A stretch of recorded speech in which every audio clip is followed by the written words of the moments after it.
All right.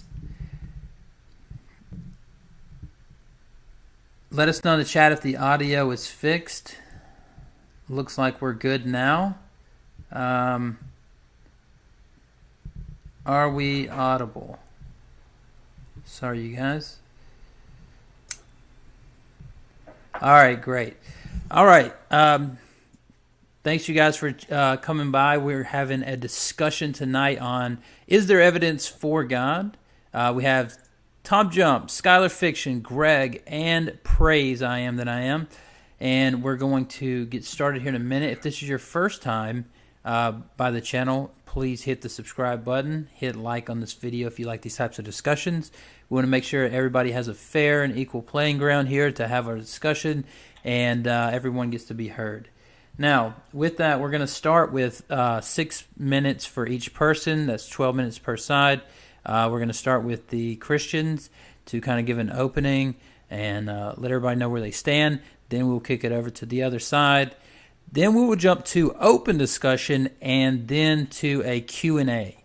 So if you have any questions, just shoot them into the live chat, and I will save those till the end. Also, if you have super chat, we'll kick it to the top of the list. With that, we'll go ahead and get started. Praise, you want to start us off, or Greg? It's up to Greg, you know. You can start, Praise. Yeah, so I appreciate Modern Day for having me and this opportunity to have a discussion with Skylar TJump on evidence of God. But my channel is mostly focused towards apologetics, defending the Christian faith, and so I plan on providing some evidence for God tonight. And we'll see how it all goes. Thank you. Awesome. Go ahead.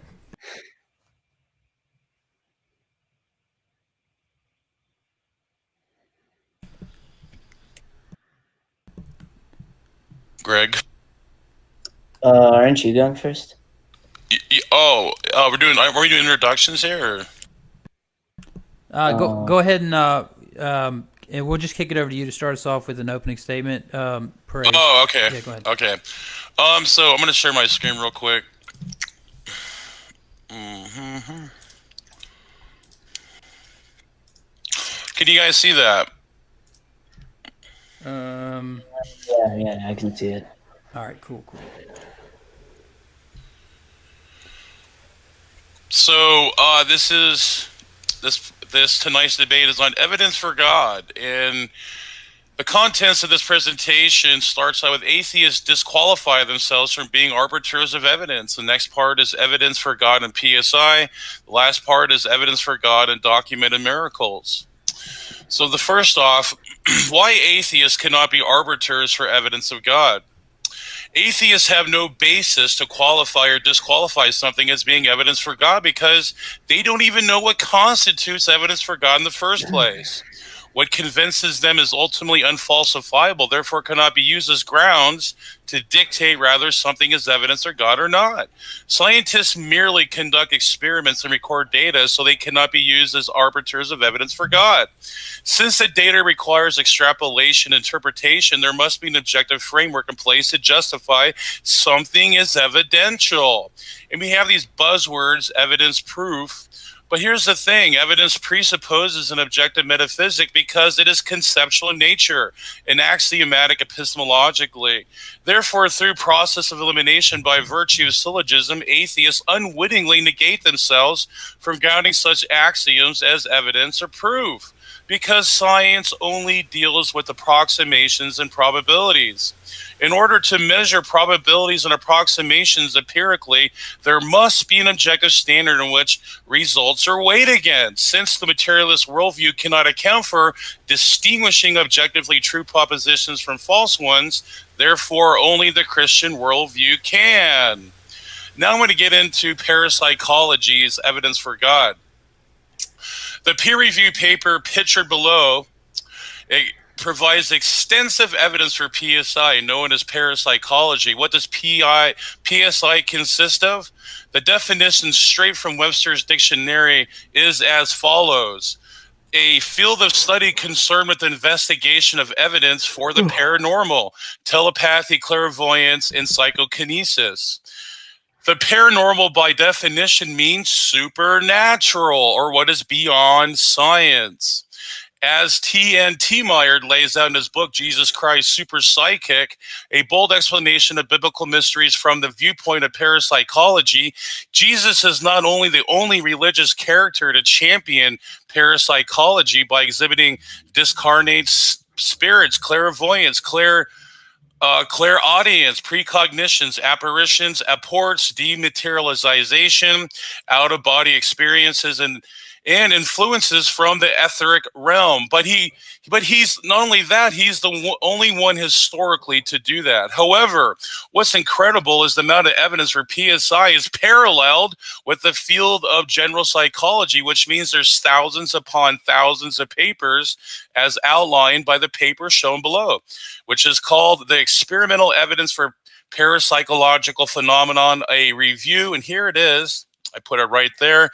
And now here's a clip from Dr. Walter von Lacadu, who is a PhD psychologist and physicist, speaking about an incident in parapsychology where someone is attacked by an apparition on TED Talk. So I'm going to pull this up. I'm going to blow it up. There we go. Very fierce poltergeist, and the lady solved it. Well, I instructed her at the telephone, and she wrote me an email and described how she got rid of the poltergeist simply by knowing what I just told you. So can we get? I think that I can make the fortunate report that the poltergeist has vanished. My first assumption after the telephone conversation was that the house does not like me, and I do not like the house. But since the phenomenon did not disappear, I thought that this cannot be the problem. And besides, this would have been a known problem. When I looked through my notes, I found that all objects which were destroyed had a relation to my mother. To explain this, I must say that my mom and I had a very close relationship. With no other person I have ever experienced that the line was occupied when I tried to phone her because she also tried to phone me. The first poltergeist phenomenon happened the night after Mother's Day this year. I was kicked by someone in bed. In this moment, I thought, "Mom, help me." The same night, a vase on the table broke in 4 parts. It contained flowers for her. The photo that bounced against me showed Mom's dog. The flower pots that fell down were from her, and also the cupboard. The marble table which broke when the bookshelf tilted also had a relation to my mother. During these days, we had enough time to talk to each other, and my feeling that she was not well during the last few months was confirmed. Last year, she tried to commit suicide and had told me that she was desperate. She tried to move to us, but she saw no possibility to do this. Now we try to find a home for her. I am rather sure that this was the solution. Well, if you ask me now why I didn't find it earlier, I don't know. Yet it was so obvious. Thank you. Now, And then lastly, is miracles as evidence of God? Below is actual footage of a miracle of a guy named Dwayne Miller, who has provided documentation that he was seen by over 63 specialists and their teams, totaling over 200 doctors, to be treated for incurable laryngitis. This case has been cited as a miracle. To say that every single person will always be healed because Jesus died on the cross is a misinterpretation of Scripture. Not true. Won't work. Isaiah 53 doesn't talk about physical healing. I'm sorry. That's just not the context. And to impress that there causes a misinterpretation of Scripture. That's wrong. On the other hand, to say that, since we don't have anything after the book of Acts, that miracles ended at the book of Acts and they never happen again is equally as wrong. Because you have put God in a box both ways. And he doesn't want to be in the box. So the psalmist says, I'm excited. Bless the Lord, O my soul. One of his benefits is he heals all of my diseases. And in verse 4, he says, and he redeems my life from the pit. Now, I like that verse just a whole lot. I have had, and you have had in times past, pit experiences. We've all had times when our life seemed to be in a pit, in a grave.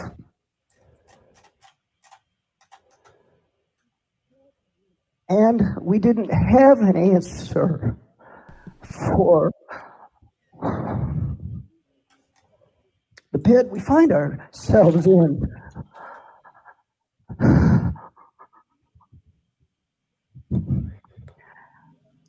And I don't understand this right now. So there it is, an actual miracle. His voice just changed right in the middle of a sermon. And with that, the rest belongs to my partner. All right, thanks so much for that praise. We'll kick it over to Greg. Let me just get a switch back here. All right.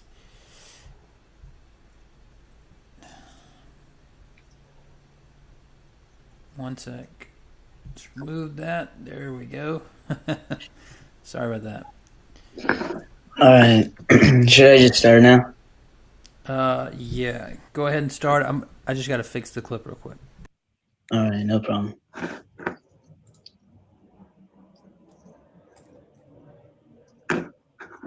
Yeah, go ahead and start, Greg, whenever you get ready, buddy. All right, thank you. So first off, I'd just like to say thank you to James for organizing this, and thank you to Converse for moderating it.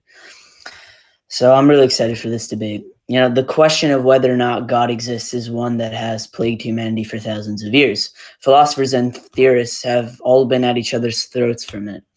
So, you know, I'm here today to present a case for why I believe it's probably the most likely explanation for the relevant data. If that changes to another picture, then I'm more than happy to adjust my worldview. So the key here really isn't that it's certainty that a God exists, but rather it is the most likely, option here, the most likely, explanation for all the data. So first off, before we start, we need to make one thing clear. We need to try and not do what is called a God of the gaps fallacy. That is where you take, just any old supernatural phenomena and, scientific data or gaps in scientific theory and insert a supernatural explanation for it. That's a problem. So, take intelligent design, for instance, right? I think that suffers from the God of the gaps fallacy, where you have unexplained, you have like a hole in evolution, and then you put a God into it. We're going to try not to do that. So I have two arguments today. One is the Leibnizian cosmological argument and the moral argument. So the Leibnizian cosmological argument is essentially premise one: everything that exists has an explanation of its existence.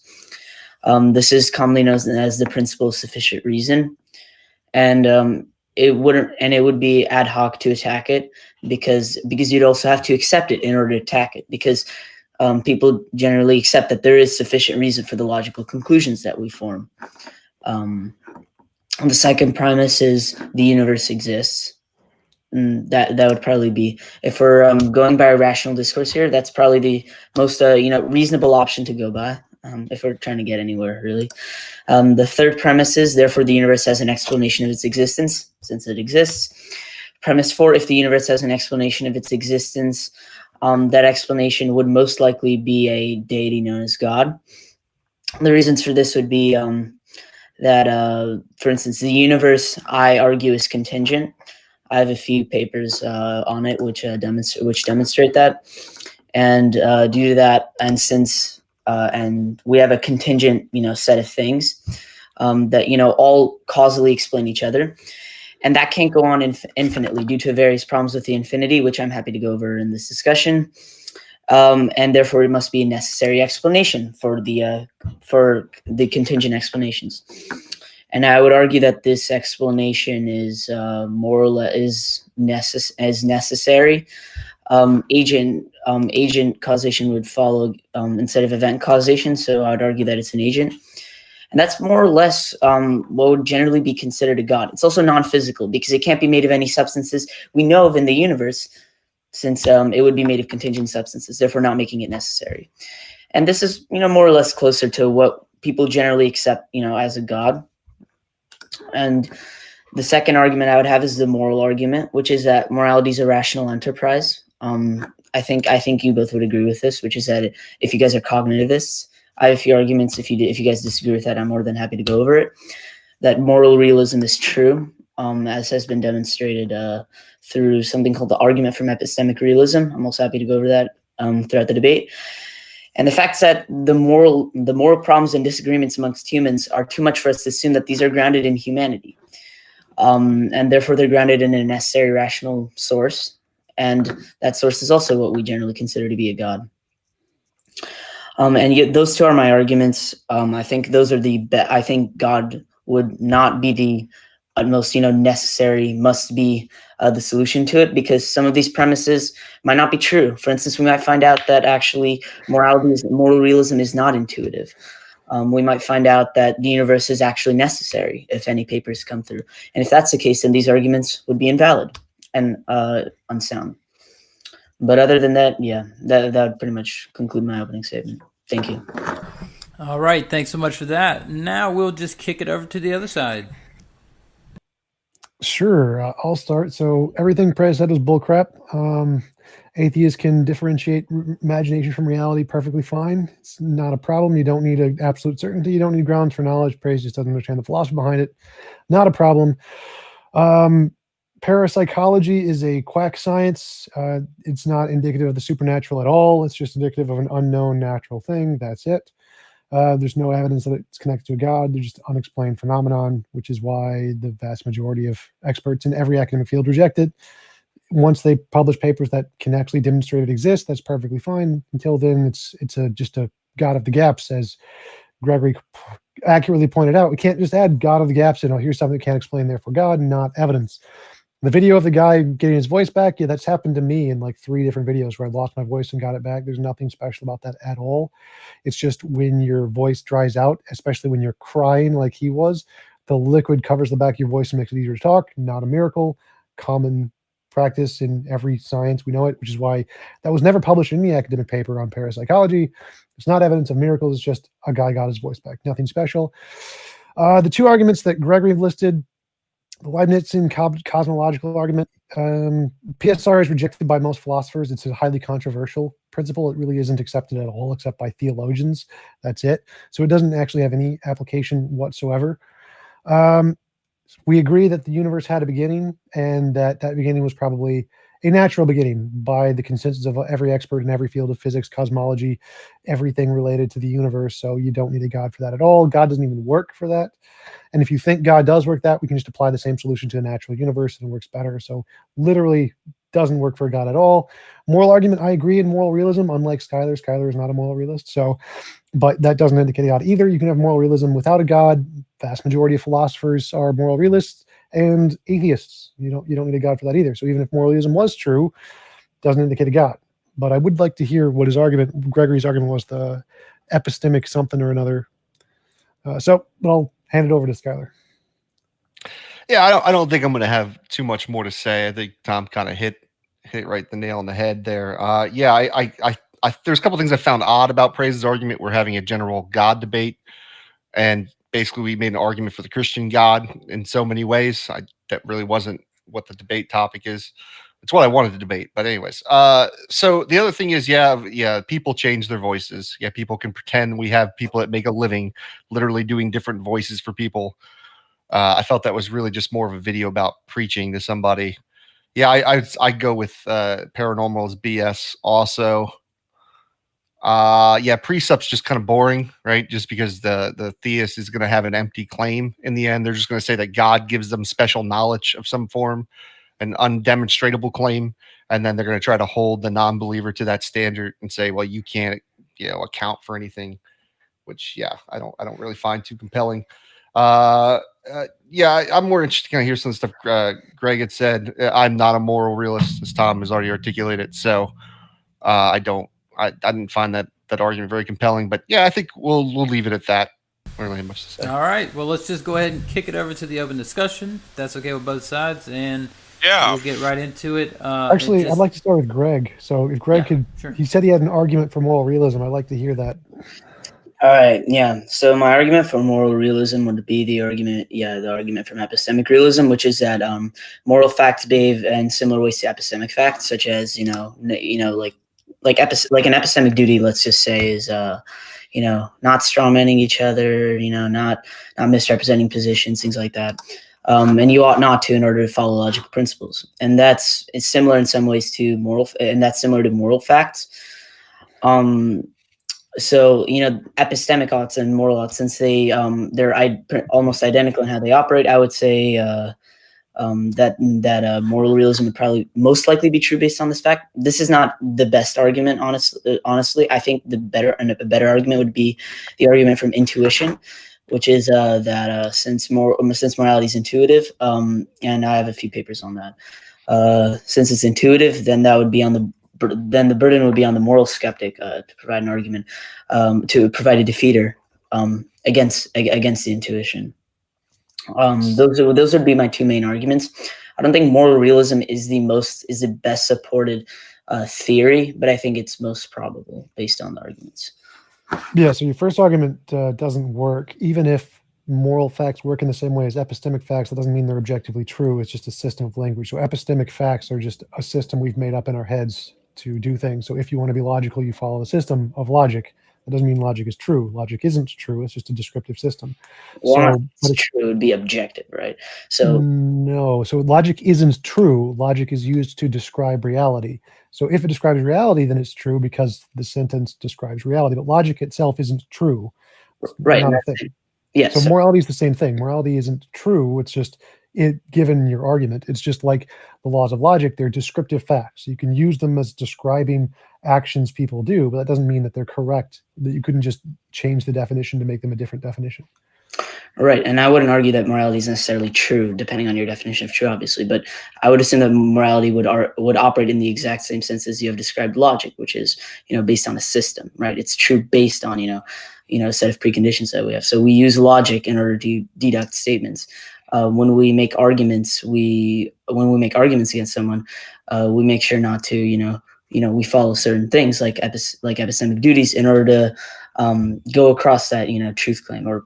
Yeah. Right, but that has nothing to do with moral realism. So moral realism is the claim that moral statements are true independent of opinion. So they're objective. And for them to be objective, they correspond to something in reality independent of our opinions, which is what objective is. That cute dog. So in order for morality to be objective, or for logic to be objective, that has to correspond to something other than a system we've made up. So even if the way that morality functions is similar to the way that epistemic laws of logic function, they're just something we made up to describe reality. They don't correspond to anything independent in reality, so they wouldn't be real in that case. It wouldn't qualify as moral realism just based off of that argument. All right, all right. Well, as far as logic goes, there are certain laws of logic that philosophers and logicians generally accept, like modus ponens, things like that, deductively arguing from things, syllogisms, things like that, which are generally accepted to be objectively true. So if you have a premise, like if X then Y, X therefore Y, like we accept these kinds of laws of logic, and therefore in that sense they are objective. No, so the fact that they objectively describe something that is true doesn't make them true. So that's not how it works. Say objectively describe something, then that is essentially No.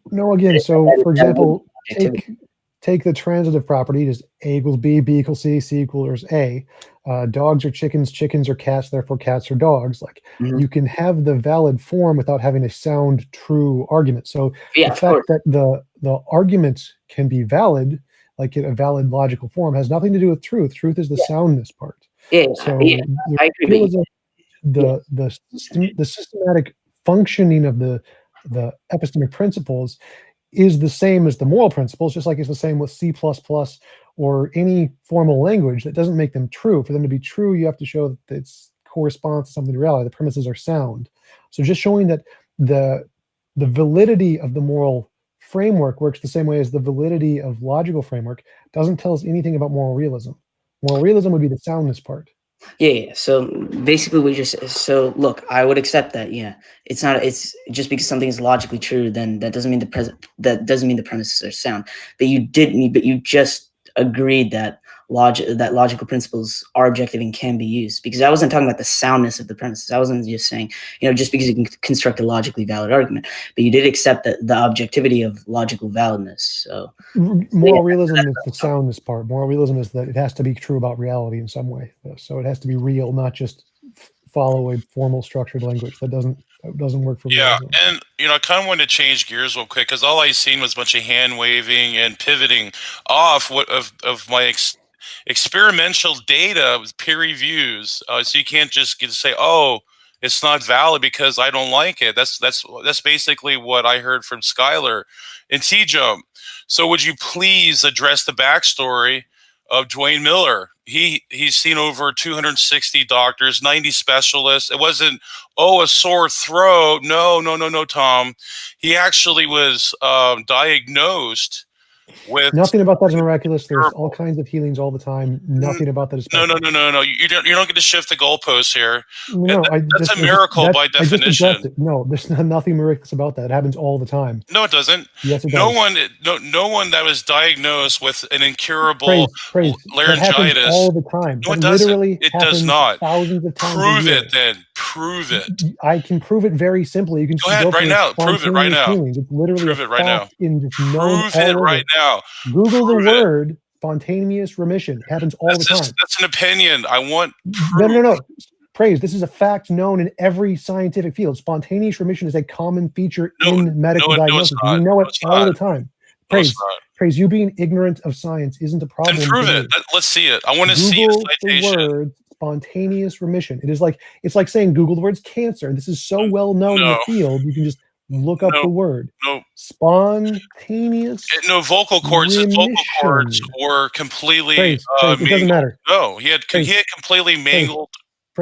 People have spontaneous remission of cancer, of stage 5 cancer. It doesn't matter. Like, nothing you're saying is spectacular. Well, then I would also say that's a miracle from God as well. That you need to demonstrate how that's naturalistic in any type of way or fashion or form. Which you don't. You're just claiming that it's a scientific. It's a miracle. Period. No, nothing about that is a miracle. So again, that's you. That is a miracle. Praise. That's you doing what Greg said of doing a God of the gaps, where you're saying here is something we can't explain, therefore God. It happens all the same. Wait, praise. So it happens. Praise. This happens at the same rate to everyone all across the world in all cultures and all religions. It's just a biological process. There's nothing special. Let's see the citation for that. I want to see spontaneous remission. Just go to PubMed, type in spontaneous remission, you'll get about 10,000 results. Not a problem. This is a well-known phenomenon. Literally nothing about that is special. No, not in this case. This case was completely different. There are significantly more rare, deadly cases that get spontaneous remission. There's nothing special about this at all.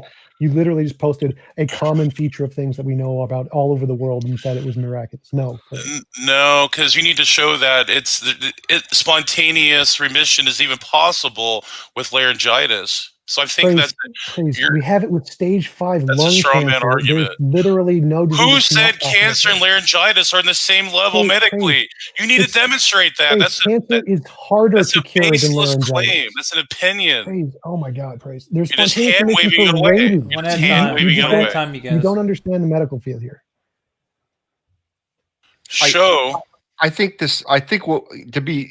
the problem that I'm having is that, I mean, you played, it was on the screen for like a 30 seconds or a minute of what you were articulating. Like, this would have been something that you probably should have sent us ahead of time if you wanted us to really get in depth, like research about this particular thing and try to debunk it. But if you just present maybe a minute worth of information and I'm only getting what I'm seeing there on the screen, like, how would you expect us to go into detail any further? I think what Tom's saying is, is true. Like, I don't think we need to, but at the same time, like, you're wanting us to debunk something that you haven't even clearly articulated. You haven't clearly even argued. You're kind of burden shifting in a way without even giving us any prep on this specific thing. And really it's just God of the gaps. You're just a God of the gaps argument. You can't explain it. Therefore it's God. But like I said, we don't have enough information to even argue with it at this point. No, he was treated for incurable laryngitis. It was incurable. That's what they I don't know that. classified him as. Praise. When they say incurable, it means we don't have a medical cure. It doesn't mean it cannot be cured. You're just ignorant of the field here. I just Googled laryngitis spontaneous remission. I'm looking at PubMed. There's 10 different cases. It's 10% of all population has this. No, that's general laryngitis. Now you're equivocating. That's not what it means. Yeah, that's you not are. what it means, Praise. It does not say general laryngitis. It says incurable right there in the papers. You're just ignorant of the field, Praise. Okay, there's name nothing the special paper about then. I want to see the paper. Name it, please. Hoarseness and Causes and Treatments by Rudolph Reiter, Professor Thomas, blah, blah, blah, on NCBI PMC website. You can just Google PubMed, spontaneous remission of laryngitis. There's tons of papers. Again, you're just general laryngitis. No, I didn't say anything about general laryngitis. No, okay, no Praise. I didn't say anything about general laryngitis. This applies to all of them. You just said yourself it was general laryngitis. No, I didn't, Praise. I read the title of the paper, which includes all of the kinds of laryngitis, hoarseness. So no, Praise, you're wrong again. You just don't know the field. No, that's not. Hey, I just looked at the paper. No, it's not there. I just looked at it. I just looked it up myself. PubMed, just Google PubMed, laryngitis. I just did. Happens all the time. Well, then you're ignorant and you can't read because this is common. Oh, really? So I can't read now. There's literally nothing special about the case you did. Nothing. It's like saying, "Oh, look, a tree fell over. It must be a miracle." No, he had over 200 doctors, literally 63 specialists, and their teams could not help his laryngitis. Nothing special about that at all, Praise. Of course there is. That's no Praise. That's again, a miracle by definition. No Praise. Yeah. Again, you're confusing our medical technology. If we don't have the medical technology to cure something, that makes it incurable. It's nature of the gaps. No. Praise. Incurable means we don't have a way to cure it. It does not mean it cannot be cured. You're confusing the medical terminology. Or naturalistically cannot be cured, period. No, Praise. That's not what it means. You're ignorant of medicine. In medicine, incurable means we do not currently have a way to cure it. It does not mean it cannot be cured. You're just ignorant of the field. So I want to move on to this point because that's such a stupid point.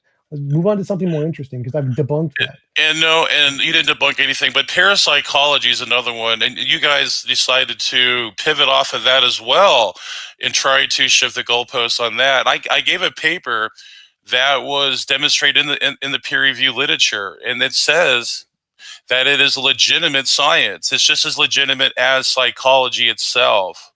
So I want to know what excuse you have now for that. So what's your excuse now? Experimental Parapsychology is a rejected science, Paul D. Allison paper on Sage Journals. Yeah, we know this doesn't work. So none of that's evidence. It's in the psych journals. No, I'm not refuting that there are published papers on it. I know there are. I've talked to some of the writers of them. They don't convince the experts. If you have evidence, that's great. You can present it to the experts in the field. You didn't even read the paper itself. It's peer reviewed. Great. I never said it wasn't. So I'm agreeing there is peer reviewed papers in parapsychology. They convince no one in the field because they don't work. So there are lots of crazy papers in academia. Well, by definition, it is accepted in the field because it wouldn't. If it was rejected, it wouldn't be accepted. No Praise. There are lots of stupid published academic papers. Accepted by the fields means it convinces the consensus in the fields. So there are lots of dumb papers published on all kinds of things. There are flat Earth papers published. There's all kinds of dumb papers. Yes, Perry's. I've talked with other people about it. Really? So you read this specific paper that I outlined? Probably yes, which doesn't help your case. Oh, really? So what does it say? Again, Praise. It doesn't help your case at all. Paper? How should I know? I read tons of papers on it because I talked with the people in the field. You said you read it probably. So yes, what does I it say? I've read tons of papers in the field. You ignoramus. So yes. You said you read my particular paper. I'm asking, what does it say? I probably read that Please one. Summarize it. Tell me what it says. Ignoramus. I've read lots of books that I can't remember what they say. All you're doing is doing cognitive dissonance here. Please. No one cares about your cognitive dissonance. You don't even know what cognitive dissonance is, Praise. No, it isn't. It causes mental displeasure for you, so you try to just hand wave it away and reject it. There's nothing there about it's just denialism, buddy. That's all you have. No Praise. You're I'm going an to give it idiot. to Greg, though, Praise, because praise, this is getting... praise. I'm gonna crush your dumb argument again. So again, as I've said, if you have a published paper in an academic journal, the point is to convince the You said you consensus. read it. Let's hear a summarization of I it. can crush your argument. I don't even need to read the paper. So it's pretty simple. I've read it. Your read lots of them. narcissism's coming out, Tom. Hey, I'll why let are you Greg still take talking? over. Move on Shut at up and this let me point. crush your dumb Go argument. ahead, Greg. Let's move So, on from this point. again, Yeah, go ahead.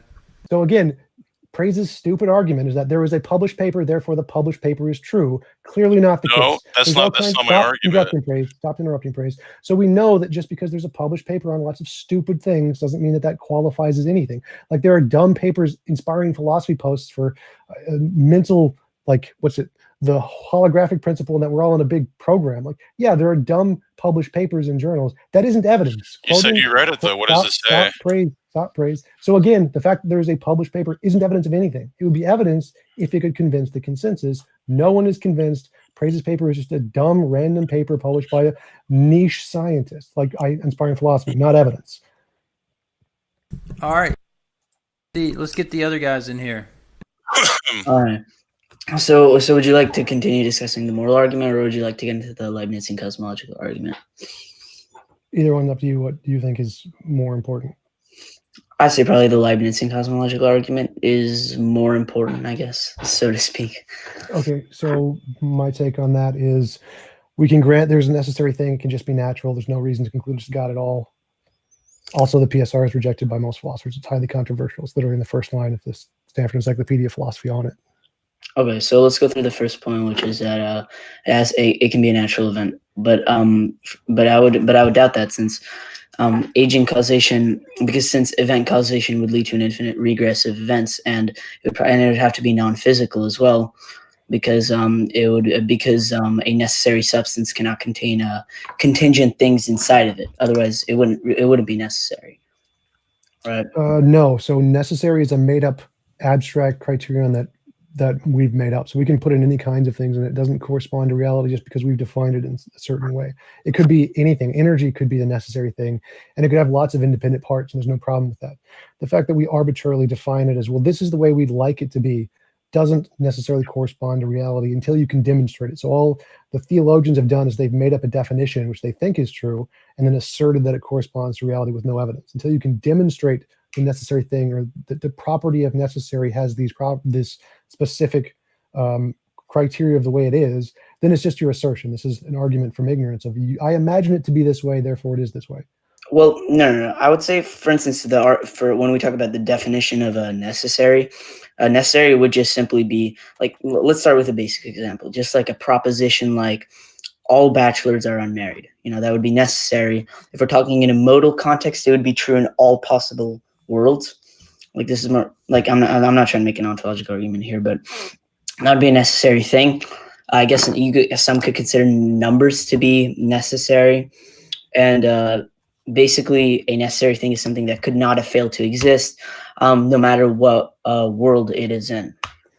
Right, that's one definition which can be rejected in many cases. Like, you could just say there is a universe that is grounded in the spaghetti monster. There is another universe that's grounded in the Christian God. There's another universe that's grounded in Hare Krishna.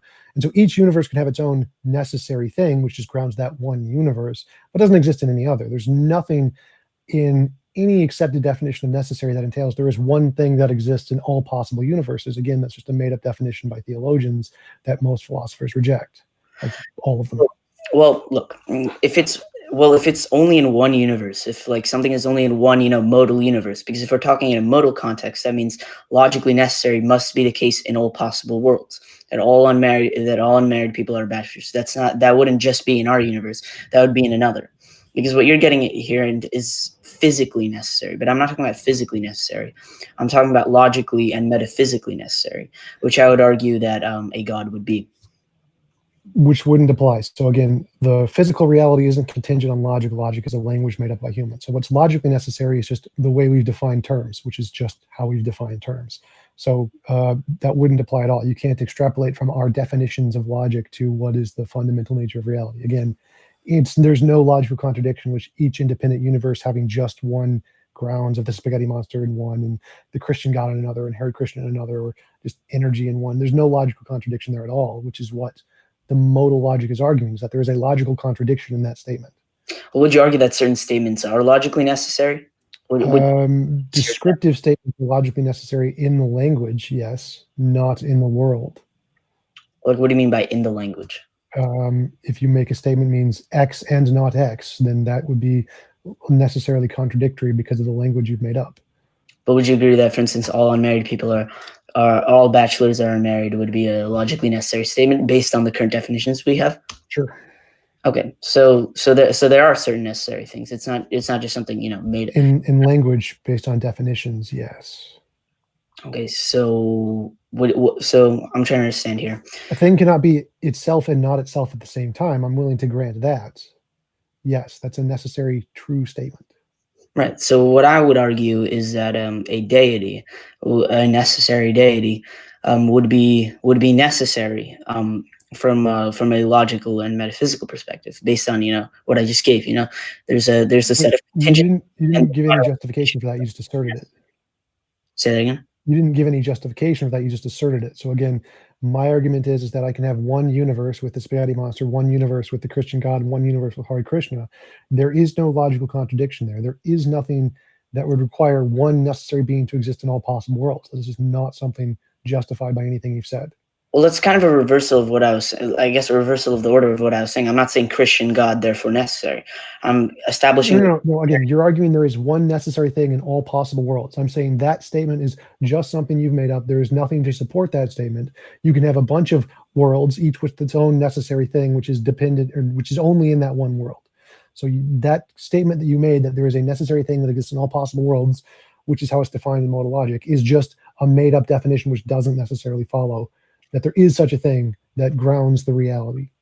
Well, I'm saying it's necessary because an infinite regress would be impossible, like of contingent things, and therefore, and the explanation of that contingent thing would have to be thus necessary and not contingent. Well, there's two things that are starting to up. One is that infinite regress isn't impossible. It's rejected by every physicist. Most models have an infinite regress, but that doesn't matter. Even if I grant infinite regresses are impossible, the spaghetti monster isn't an infinite regress. It's just a necessary thing. The Hare Krishna is just a necessary thing that created the universe. There isn't an infinite regress in any of those. Those are just a brute stopping point, just like the Christian God would be. It just only exists in one universe instead of all of them. Well, I wouldn't just argue that it's just one necessary thing. I'd argue that it'd have to be non-physical as well, because once again, it wouldn't be made up of contingent substances, and of course, it would be independent of space-time as well. And I would argue that's generally closer to the definition of what is commonly accepted as a God. That's what I'm kind of arguing. So again, nothing in physics supports that thing. Otherwise, yeah, it could be anything. It could be this flying spaghetti monster. It could be a physical event. But I argued otherwise. So again, non-physical doesn't follow from any of that. The fact that it's outside of space-time is just the thing in our universe. Space-time is not a philosophical concept that exists in all possible natural worlds. It's just the thing represented by lambda in Einstein's general and special relativity. So being outside of that could be anything. It could be other physical things. It could be other universes, the multiverse, string theory, et cetera, et cetera. So the fact that whatever created our universe is outside of space-time tells us nothing about it at all, other than it's outside of the thing that it made, which could be anything. So it could be physical. There's nothing stopping that at all, because space-time in physics just refers to one kind, just our kind, not all kinds.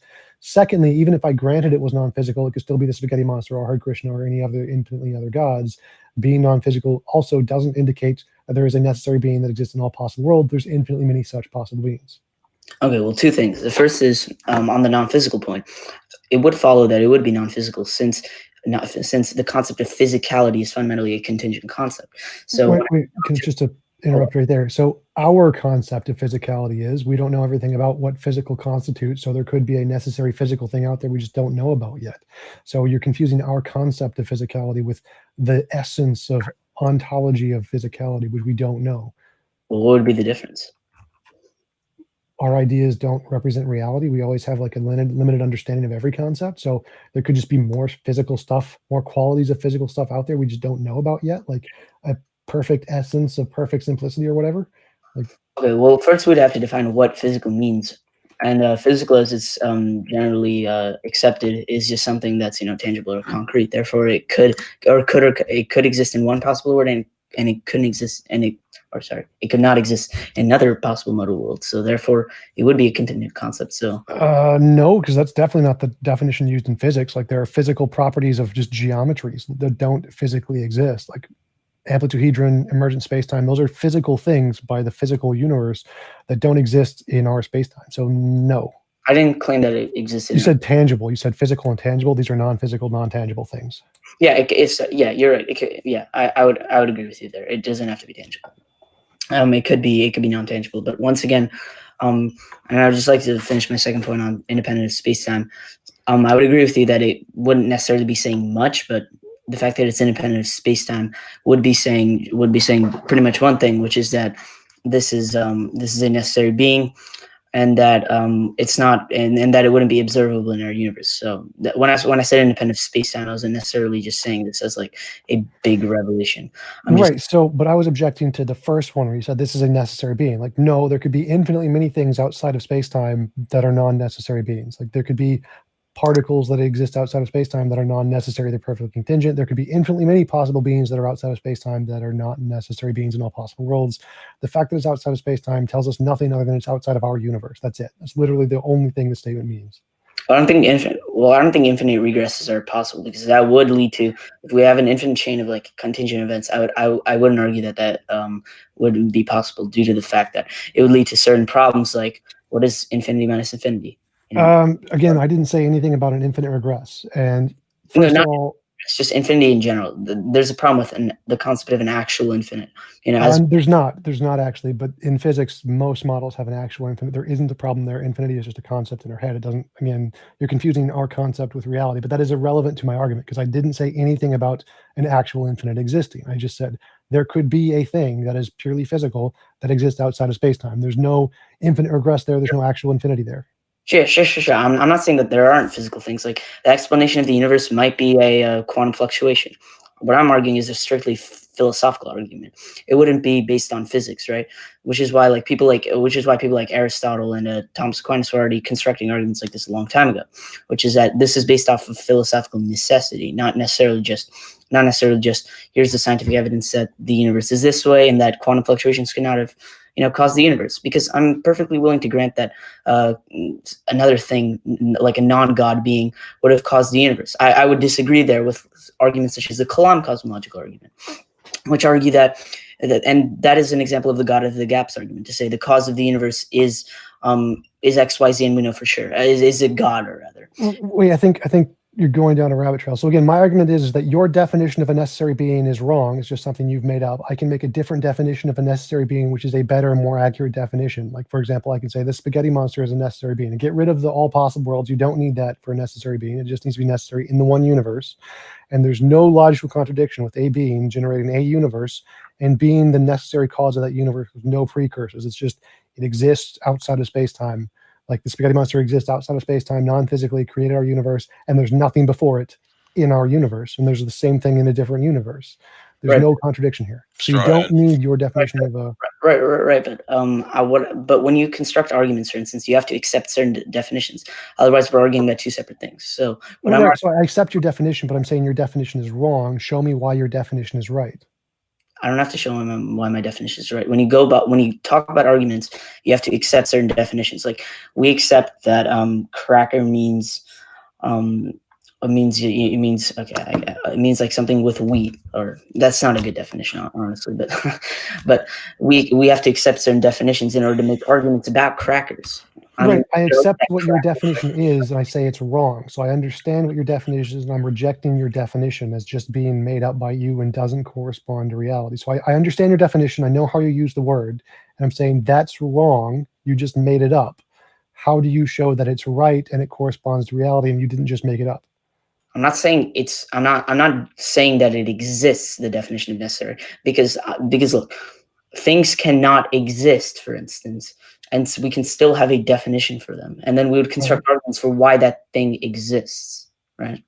So if I make up a definition of saying there is a necessary being in all possible worlds, I just made that up. There's no reason to believe that actually exists anywhere. So you need to give me some additional reason, like the arguments you mentioned, to show why it exists outside of just my definition, right? Well, to be fair, that's not really a definition, but like if you were to construct a definition and then you were to say this thing exists, and then you would have to, you come up with a definition of something, and then you would have to construct an argument for why that thing exists. Right. So I'm looking for the argument for why that your thing exists and my spaghetti monster model doesn't exist.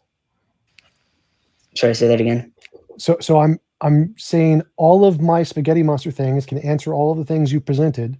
There's no contradiction. So all of the arguments you presented work equally as well under my spaghetti monster individual universe model as your model. It's still the same descriptions as our God, though. So you can invoke the spaghetti monster, but it still has the same descriptions as our God. No praise. But I would also like to have a discussion with Skylar, maybe, in a few moments.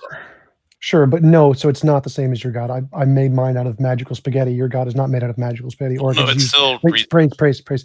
Or I could just use naturalistic pantheism and get rid of the consciousness. There's lots of different ways to make it distinguished from the God. Not a problem. I solved that a long time ago. Nope. Not conscious means not Christian God. No, but when you bring this flying spaghetti monster, it's a material being. Doesn't matter, praise. I just need to distinguish it from the God. Can I just say the final word on it, and then Praise can go? Absolutely. So basically, what I'd just like to say is, you could argue for a flying spaghetti monster however you'd like, but because obviously this is not at all a specific argument. The Leibnizian cosmological argument is a pretty vague argument when it's referring to a specific deity, right? I'm like the moral argument would obviously be more specific, but for here, I mean, I guess you could solve with the flying spaghetti monster or some kind of variation for it. It would be hard, but I guess you could. But I'm willing to grant that you could. But I'm still saying that this is the commonly accepted definition of a God, and if the spaghetti monster goes under that definition, then yeah, the argument is the argument's still valid. We'd have to go through what specific God. Well, I'm making an argument for polytheism here. I'm saying there could be one God for each universe, and the necessary thing is just each one per each universe, not as you have defined it, of being necessary in all possible universes. So I'm rejecting the definition of necessary being in all possible universes and saying it could be in each one. So I'm rejecting this polytheism essentially. Well, then how would it be necessary? I'm still saying my definition of necessary is right. Your definition is made up and wrong. And I still don't get this. I disagree with your understanding of how we're going about this. Again, the concept of all possible worlds would indicate, unless you're trying to argue, because maybe I'm not understanding your argument here, unless you're arguing that my definition doesn't correspond to my argument and that your definition better does, and that it can be attenuated for individual universes. Is that what you're trying to say? No, I'm saying you have a definition and you use that definition in your argument, and I just change the definition and use that my definition in my argument, and my argument works equally as well as yours, and so your argument, which proves your argument doesn't actually work as evidence for your conclusion. So if I say here is a box, the box weighs 2 pounds, therefore there is a rabbit in the box, I could say no, the box weighs 2 pounds, therefore there's a lizard in the box. That evidence doesn't indicate your conclusion of a rabbit. So you've presented an argument to try and indicate the conclusion there is a necessary being in all possible worlds. I reject that and say, well, I can just use the same arguments and say there's a necessary being in each potential world, no problem. But that wouldn't logically follow. What I'm saying is you'd have to. How? That's the question I've been asking. How would that not logically follow? Where is the problem in my model as opposed to yours?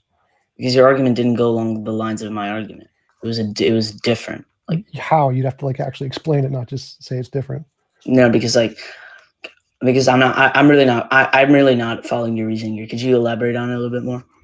Right. So I'm saying that any argument you propose to try and indicate a necessary being in all possible worlds, I can match that with a better argument for a necessary being in each possible world. So I'm arguing the definition. Yeah, and how would you support that?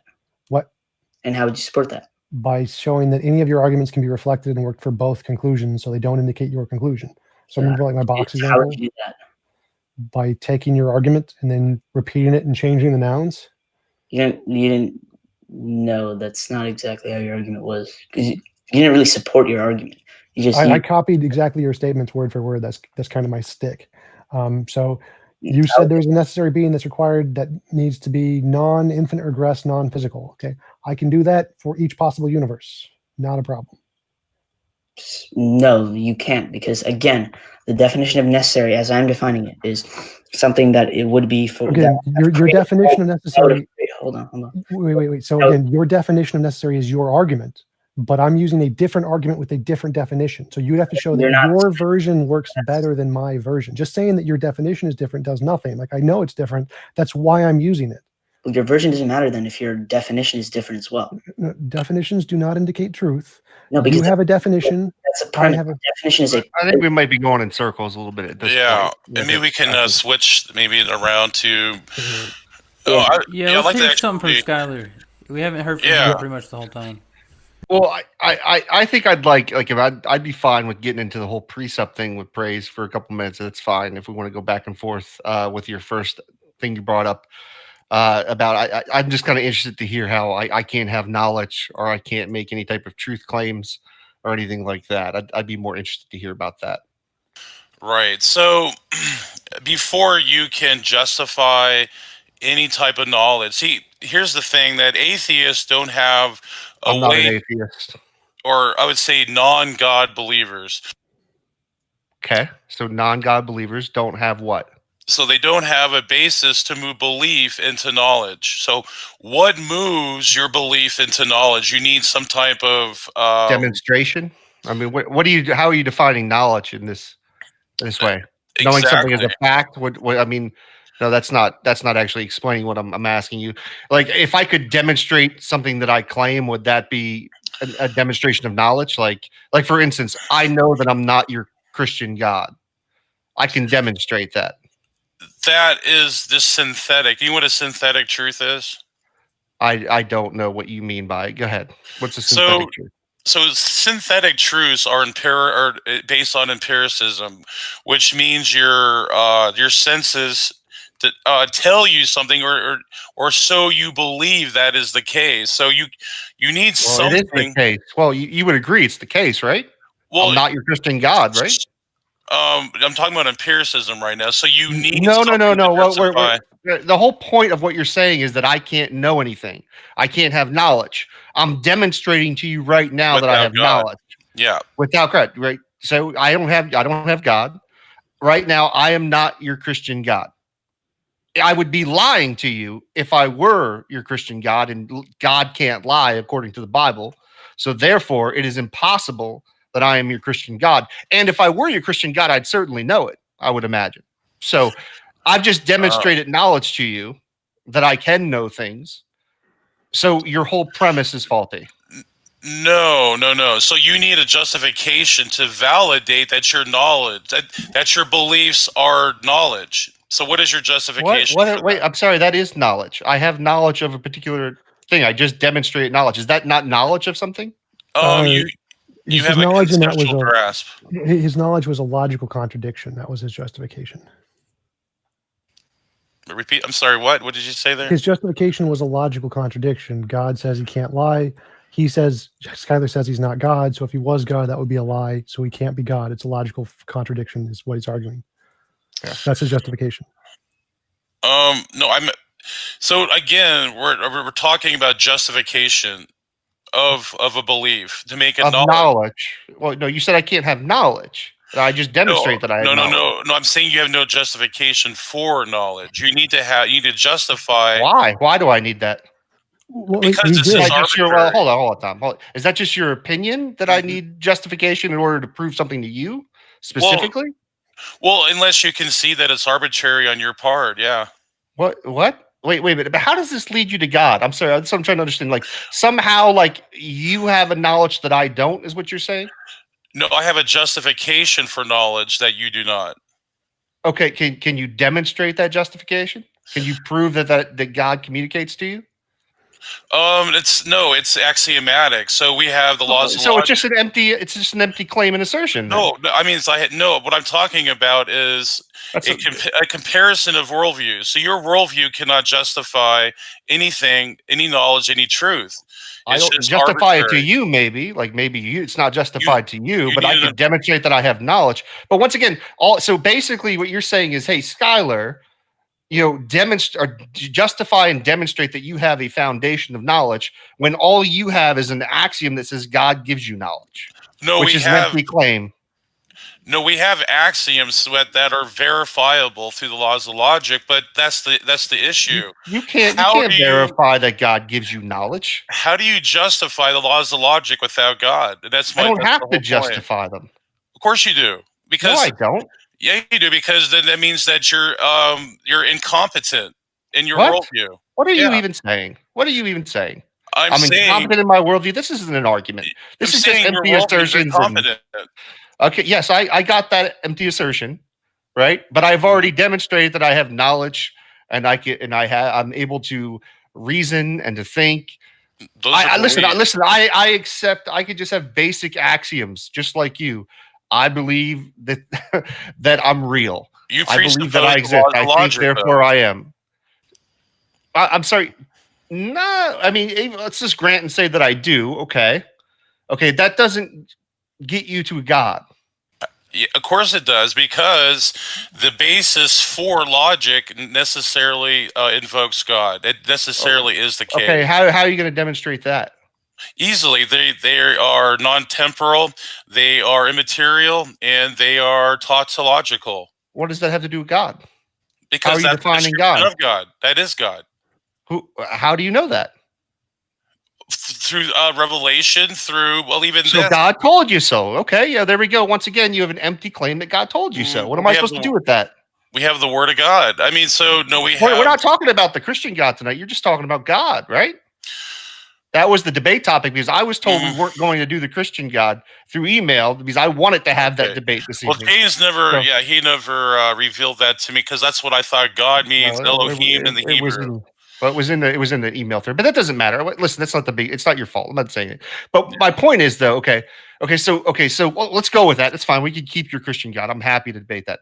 All right. So now you're saying, God's word. So now we've just added another assertion on top of God communicates to you. How do you know God communicates to you? Because God's word, the Bible. How do we know that the Bible is God's word? Because in the Bible it says that it's God's word.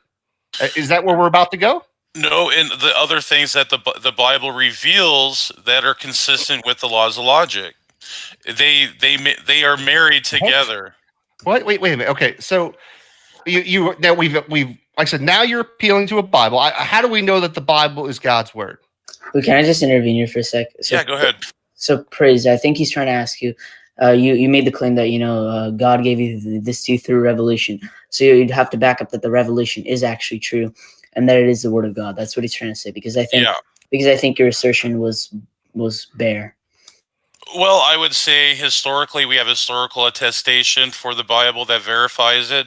We have predictive prophecy that verifies the Bible through messianic prophecy. No, we don't. Wait, isn't that what Skylar said before? That, it doesn't make it go away, though. Isn't that what Skylar said before? Is that he's using demonstrations to justify his claim, and you're just claiming that, well, you think it's God because of your demonstration. So aren't you using the same justification Skylar is? No, because again, the descriptions of logic, so Skylar needs something that is immaterial, that is eternal, and that is tautological. Yeah. No, I don't. Why do I need that? Because you say so? Because Praise says I need that in order to have knowledge? But we've already demonstrated that I have knowledge. That's how the laws of logic work, though. That's no, they are descriptions of reality. Yes, I agree that the laws of logic are descriptions of reality. They're not God, as the Christian would articulate.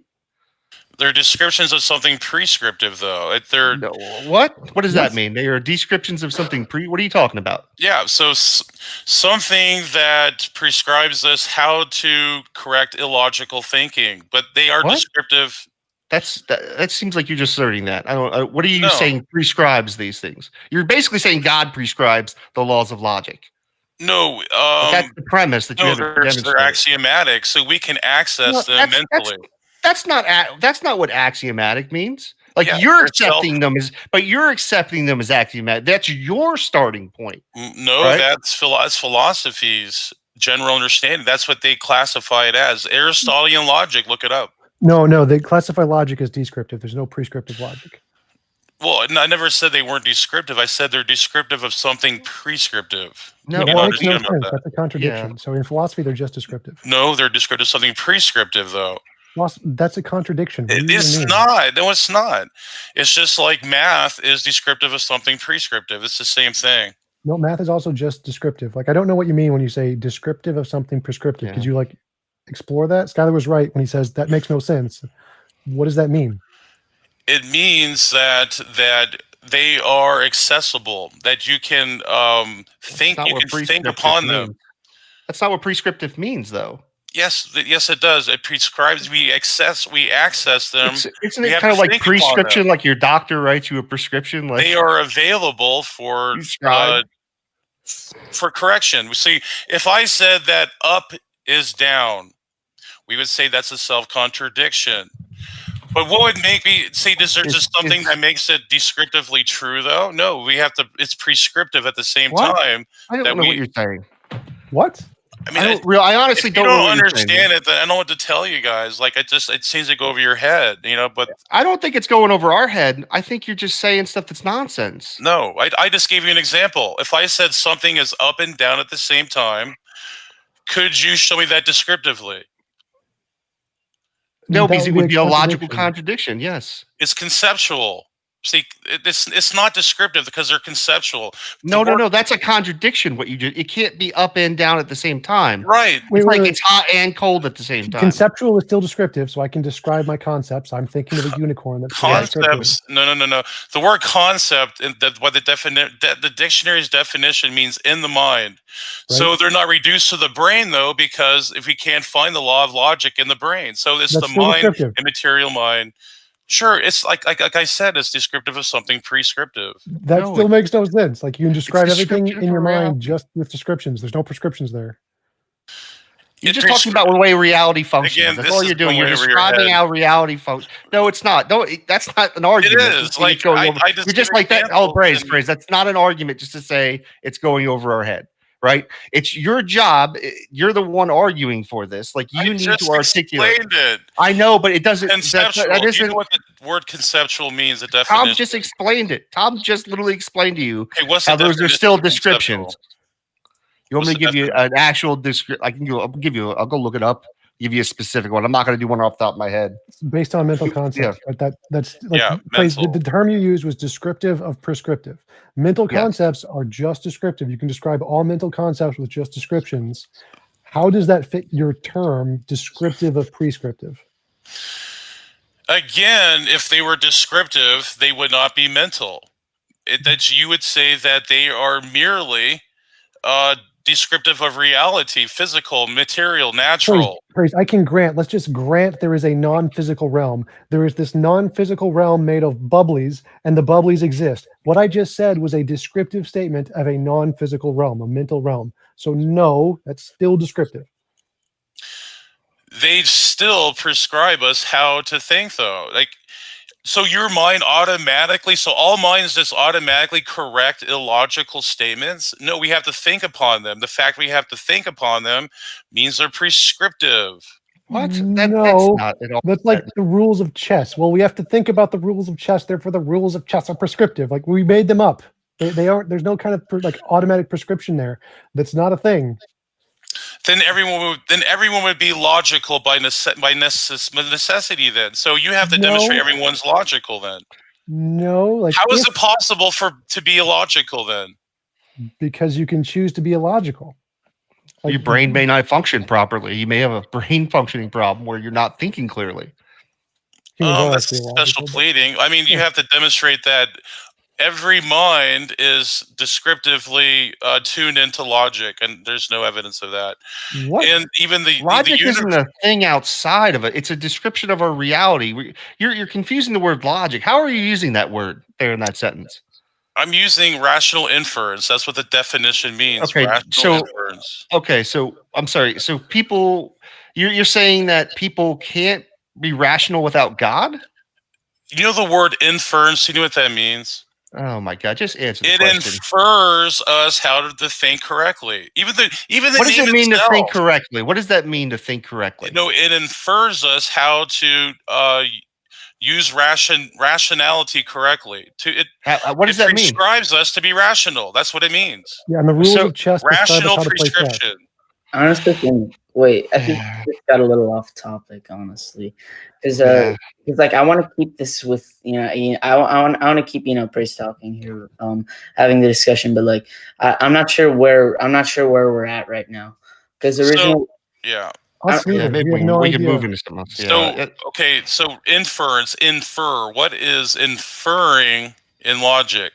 What is it inferring to? Conclusion. You lead to a conclusion. Deduce or lead to a conclusion.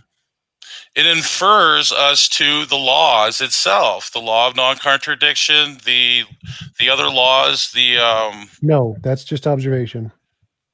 We don't no. produce those. Show me the law. Okay, show me the law of non-contradiction in a test tube or No, under a microscope. it's like, show me the word tree anywhere. The word tree describes something that exists. It itself does not exist. The law of logic doesn't exist anywhere. It's a word. It's language, like English. So the law of non-contradiction somewhere in the universe in its language. No, it's a language in our heads, like English. It doesn't exist anywhere. It's a description of things that exist. Okay, then describe it for me. What does it taste like? What does it smell like? What does it feel like? The laws of logic. The same as the English language. It's just. Oh, really? So what does that taste like? What does that feel like? What does that hear like? What does it sound like? It's a made-up language by humans.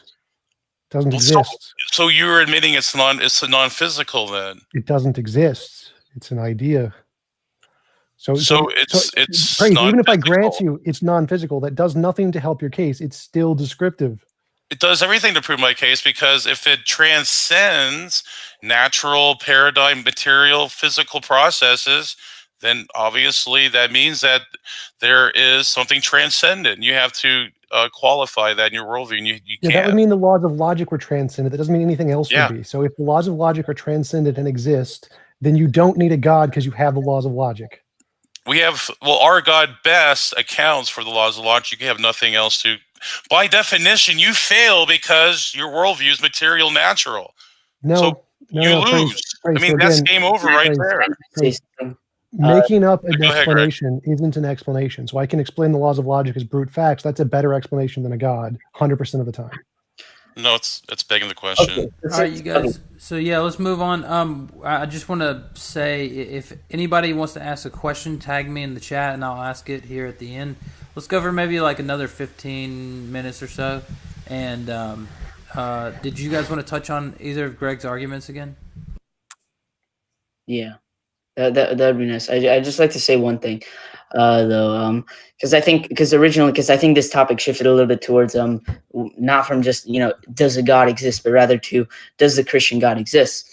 And if we're talking about the laws of logic here, I guess Praise and the Atheist and TJump and Skylar Fiction are kind of misunderstanding here. I think Praise is saying, God best accounts for the laws of logic.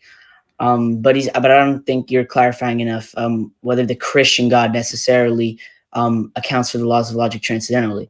And I think you guys are talking about different things. So maybe, Praise, could you clarify a little bit why it's specifically, the Christian God that account for it before, and then I can talk about the moral argument.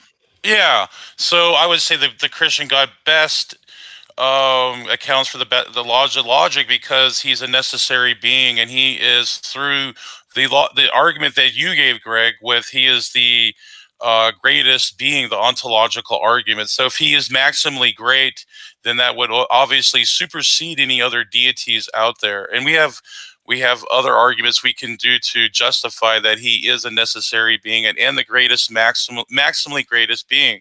So that's how I would ground it with the Christian God. Yeah, I just don't accept the Bible is sorry.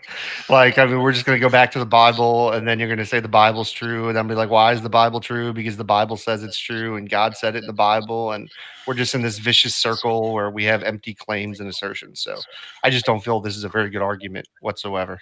Exactly. That's why I said just saying the laws of logic are brute facts is a better argument than a God, because it's equally as circular, but doesn't have all of this nonsense about some kind of being that drowns millions of babies and is all powerful. That's just, just being, to be a dogmatic atheist, you just reject. It's to be a rejectionist. Who cares about your feelings or opinions about the Bible that are incorrect in the first place? But I did offer parapsychology. Are you guys familiar with the experimental data and evidence for parapsychology? Yes, I've had them on my show. I've had some of the experts on my show. What is the experimental data? What are some of those experiments? There were two big experiments done. I forget by the names of them guys on it, but the guy from New Thinking Aloud who runs the channel has been on my show, and we have literally talked about this, and none of it's evidence, which is why it's not accepted by the consensus. No, you're just dismissing it out of No, I've arbitrarily. literally talked Hold on. So we have a paper called "Observation of a Psychokinetic Effect Under Highly Controlled Conditions." This is a paper, I and didn't say it wasn't. okay, so there's experimental data of the supernatural right there. Remember, Praise, I already addressed this. There's lots of silly papers that are published. For them to count as evidence, they need to convince the consensus. That's what the papers are published for. You need to present them to the experts. The expert needs to say, oh, this is really good. We can repeat this and show it was true. And then if they do that, it becomes accepted. Or they find it's unrepeatable, like in most, even psychology stuff and social science stuff is unrepeatable. And so it's not evidence of anything, which is what they find. That is the consensus, though. But Parapsychology goes, I just want to know, do any of you have a meta-analysis on the review of a parapsychological literature, which just goes through like 500 different studies on it? Yes, I do. And that was outlined in my presentation, a meta-analysis of parapsychology. This is what I'm saying. This denialism is useless. It's a useless argument from TJump. It's because I think he's bigoted towards the idea of the supernatural. That's all it comes down to. That's the typical pseudoscience argument. Well, my dissenters are just biased and can't understand it because I have to be right. Clearly, I provided the evidence, so you're just denying it. Do you know what the problem of reproducibility is in social science? Do you know the problem of Praise? This isn't a trick question. If you don't know it, that's fine. It just means that we've tried to reproduce studies in social science and have been unable to do so for many of them, like the good ones, like psychology. So if you're comparing parapsychology to psychology, then you're saying it's non-reproducible. It's not evidence because we can't reproduce even the strongest psychology studies. So the reason that your parapsychology studies are not evidence is because I never compared it with psychology. I'm comparing the amount of papers with psychology, the amount of justification, verification of it. Well, to be fair, TJump, the reproducibility crisis is only, I think, in application to the social sciences. As yes, those are very hard to reproduce. So because they're honestly, I think they're crap. The social sciences studies. I don't think this is applying to specifically the kind of psychology that he's talking about. I don't think the reproducibility crisis has been as pervasive in psychology because the methodology there is a lot more clear than in disciplines such as the social sciences, I think. That's the part where I'm saying no. The reason that the parapsychology research is rejected is the same reason as actually because it's weaker than all of the psychology research. So that's why no one in consensus of experts accepts it, because it isn't reproducible. And the paper I referenced actually says the exact opposite. There's actually more justification for parapsychology than psychology. Again, Praise, the consensus of experts have looked at it. They have found it in garbage and rejected it. Well, no, I actually show the consensus is for parapsychology inside the paper I referenced. So that's a direct lie.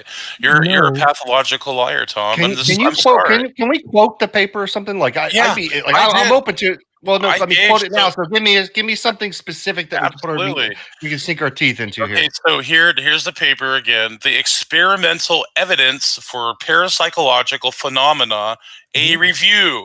This review is a meta-analysis of something from the paper, like an actual. What was an experiment that they did? Okay, so I'll even give you 5. So give me 1 second here. I'll pull it up.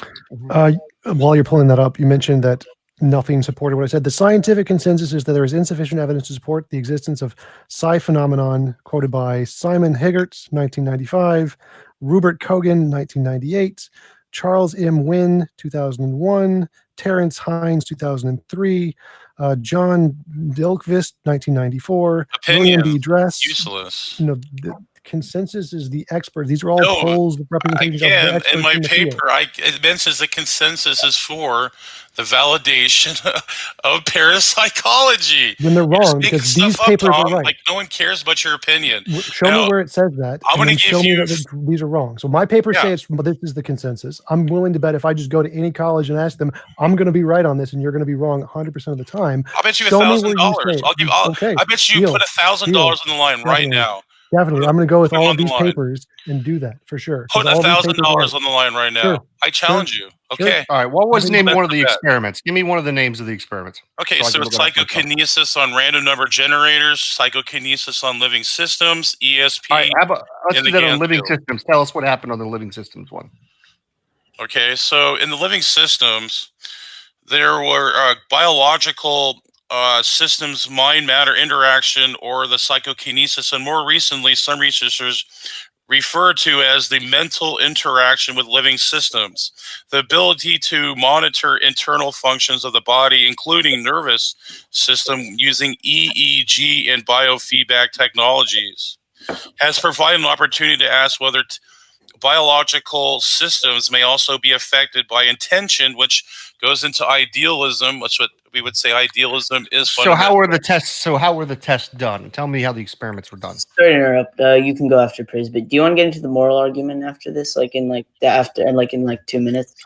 Yeah, I don't really want to explore these studies, like, because that's going to be tedious. So they isolated different people and they put them with some plants and some animals, and so you can read about this. All right, yeah, this is. I'm just saying, this is the kind of stuff. It's so useless to bring to a debate because, like, we can't get into the details of it. We can't know. Like bringing this to me, and I appreciate you did like the background stuff, Praise, to kind of put something forward. But like, what you would expect your opponents to do with any of this without proper time, like to look over these kind of things and see how the tests were run, to see legitimacy of it.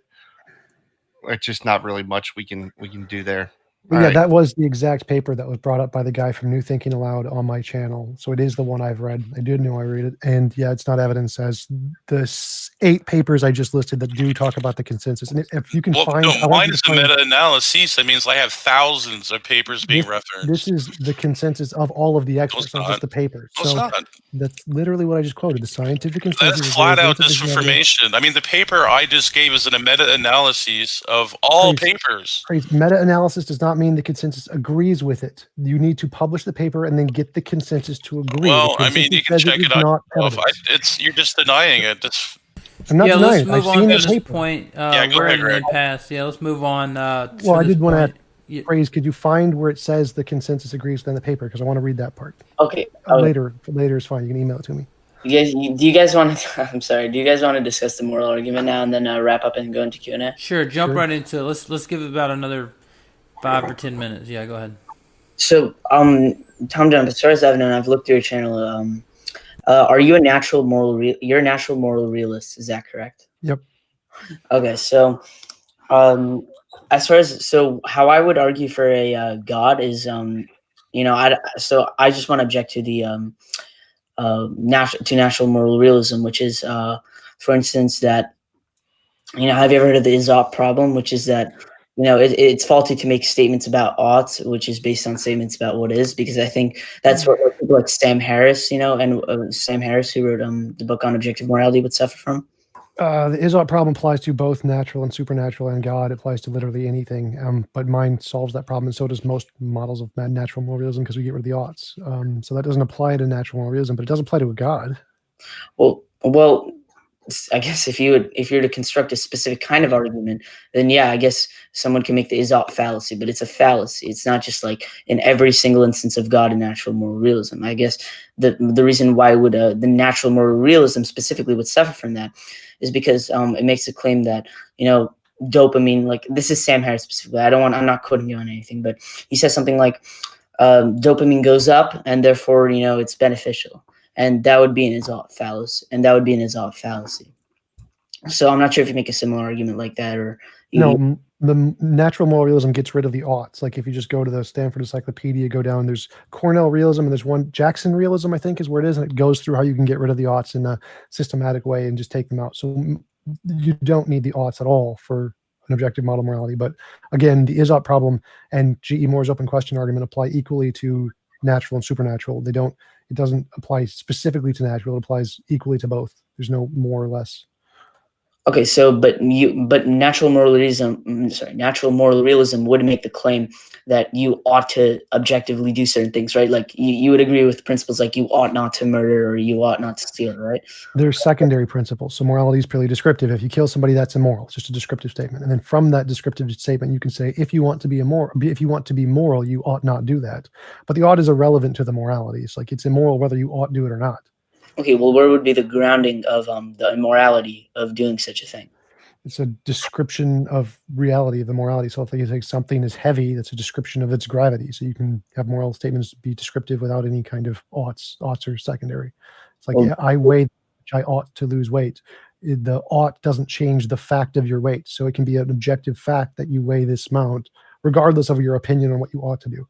So morality, you can say it is immoral to kill people, and that's just a fact of reality. And your ought statement after that is just irrelevant. You don't need the oughts for morality. Well, morality is wouldn't morality be an ought statement? How can it be an is? No. I just want to find out why you think it's an is statement. Is this like a hypothetical, categorical, imperative kind of argument? No. So Stanford Encyclopedia of Philosophy, the definition of normative ethics, they give you a formal definition of what it means. There is no ought required anywhere in that. That's just an assumption most theists have about morality. It's not actually at all required. Well, could you link me to the Stanford Encyclopedia? Yes, Stanford Encyclopedia of Philosophy, definition of normative morality. Yeah, because that's actually very interesting. The idea that morality can be based on is because as traditionally known, for instance, if you go around on an example. Yeah, that's the actual page itself is the definition of morality. Stanford Encyclopedia of Philosophy. The definition. What? Well, the question would be, why is it immoral to go around to steal or commit murder? Like, why is it immoral to, do an action, like do a so-called immoral action? Like, why is that the case? It's descriptive. It's like, why are you heavy? Well, because it corresponds to something in reality. So immorality and morality are a thing in reality, and it corresponds to those, whether your action did or did not do those things. Right, fair point. But why is it? But maybe the question shouldn't be why is it, but how is it the case? That depends on the model. There's lots of different models. My particular model says that morality is an emergent property like fitness. And so it's a feature of the world, kind of like how animals are more fit if they can survive in more environments. It's more immoral if it moves us further away from the best of all possible worlds. So you just create a principle, and the principle, if it corresponds to reality, is what would measure whether or not the action is moral or immoral. And how would you support that? I make novel testable predictions. I have like a whole papers on it, lots of videos. Okay, so as far as morality goes, so going back to the topic of a description, like if you say this thing is heavy, like you're grounding it, like how this is heavy. Can you empirically prove it? In the same sense, how would you empirically prove that a certain action is wrong? I guess. I make novel testable predictions, just like the weight. I'd say that if there is this objective morality, then we can see it through all species that have a certain intellectual capability to be aware of the principle. And if we discovered other alien species, they'd all come to these same conclusions. And as we grow with our intellectual and technological capabilities, our moral intuitions will change in this way. There's lots of different predictions you can make on that front. So morality can oftentimes vary completely differently. To say that it's grounded in humans wouldn't make sense, because once again, right. I'm not going to say it's grounded in human. I'm saying it exists in reality, independent of humans, and it affects humans. Right. So again, I'm not sure if you exactly answered this question, but how is it grounded? Like fitness is a thing that exists objectively in the universe. There are certain organisms that can survive in more environments than others. That isn't grounded in humans, that's grounded in reality. So morality is an emergent property of reality, like fitness. So it's true independent of humans. We just experience that property of reality just like every other animal. But then it's not an ought, because the ought is a totally different thing from what you're talking about. Remember, ought is not a problem, because what you're again referring to is remember, oughts are gone in my model. Oughts are gone in many models. You don't need oughts for morality. But I would argue that morality, for instance, is based on oughts. I mean, I'm looking at the Stanford Encyclopedia of Philosophy. It is saying that morality is based on odds from here. No, it doesn't. I actually have the quote saved specifically of where it actually gives the definition of normative morality, and it specifically does not entail an ought. I can find that for you and email it if you want, but it does not at all. And there are many, like just going to the naturalistic moral realism, it specifically gives like 10 examples of things that don't use ought. So no, it does not require that at all. All right.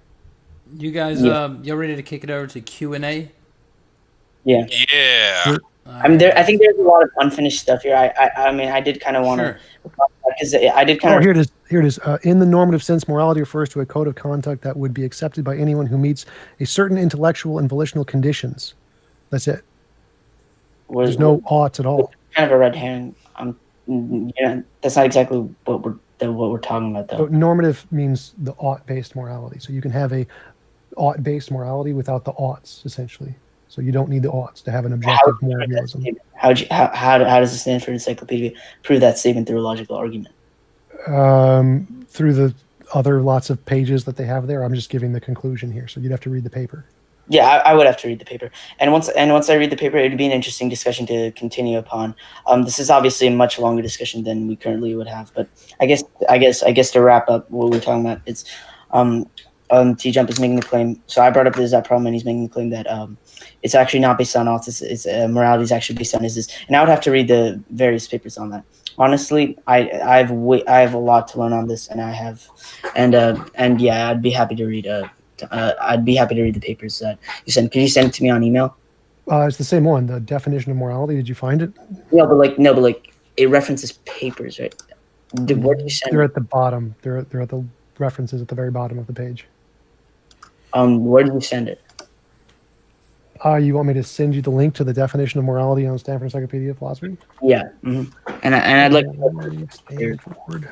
And tune in next week for the debate, Ought We Believe in Oughts, coming up next Thursday, TJump versus Greg. All right, I put it in the private chat. All right, we have a lot of questions, and I'm not sure we'll get to all of them, but I'll try. So we'll go ahead and jump into that, and then, yeah, I'd love to host you guys on that discussion if you want, or TJump, feel free to do it on your channel or whatever. But so we'll jump into our Q&A section here. I'm going to push all the Super Chats to the front of the line just because they paid. And we will go ahead and start with Steven Steen, that nasty guy. He says, I know Tom isn't above it, but how far has Skylar fallen? He is now debating a preteen plus a flat earther. Converse always looking fly. Not a preteen. Oh, Steven. I mean, he's even copying my chair, too. What is this? God. Look at this. I'm very Every day.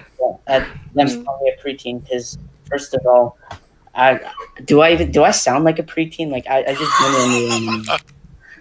No, You sound like a teenager. Greg is a teenager, and to be on here debating, that's pretty good. But Steven Steen, he's a troll. He's a nasty guy, man. You gotta watch. He wasn't being serious. He yeah, actually respects you a lot. Yeah, he's just joking. He doesn't respect praise though, but he does respect you. All right, so our next super chat from Spart344 says, Converse, for praise, I had a debate with music analysts on this very topic last night. He was more coherent than your opening. I don't know. I'm thinking that, I guess, yeah, that's the end of the story in that one. You know, by praise's argument, we can just throw it out the window. Okay, whatever. All right, thanks so much for that. Stupid Horror Energy, $5 super chat, thanks so much, says, does praise have anything more than anecdotes, preferably an amputee that was healed by prayer?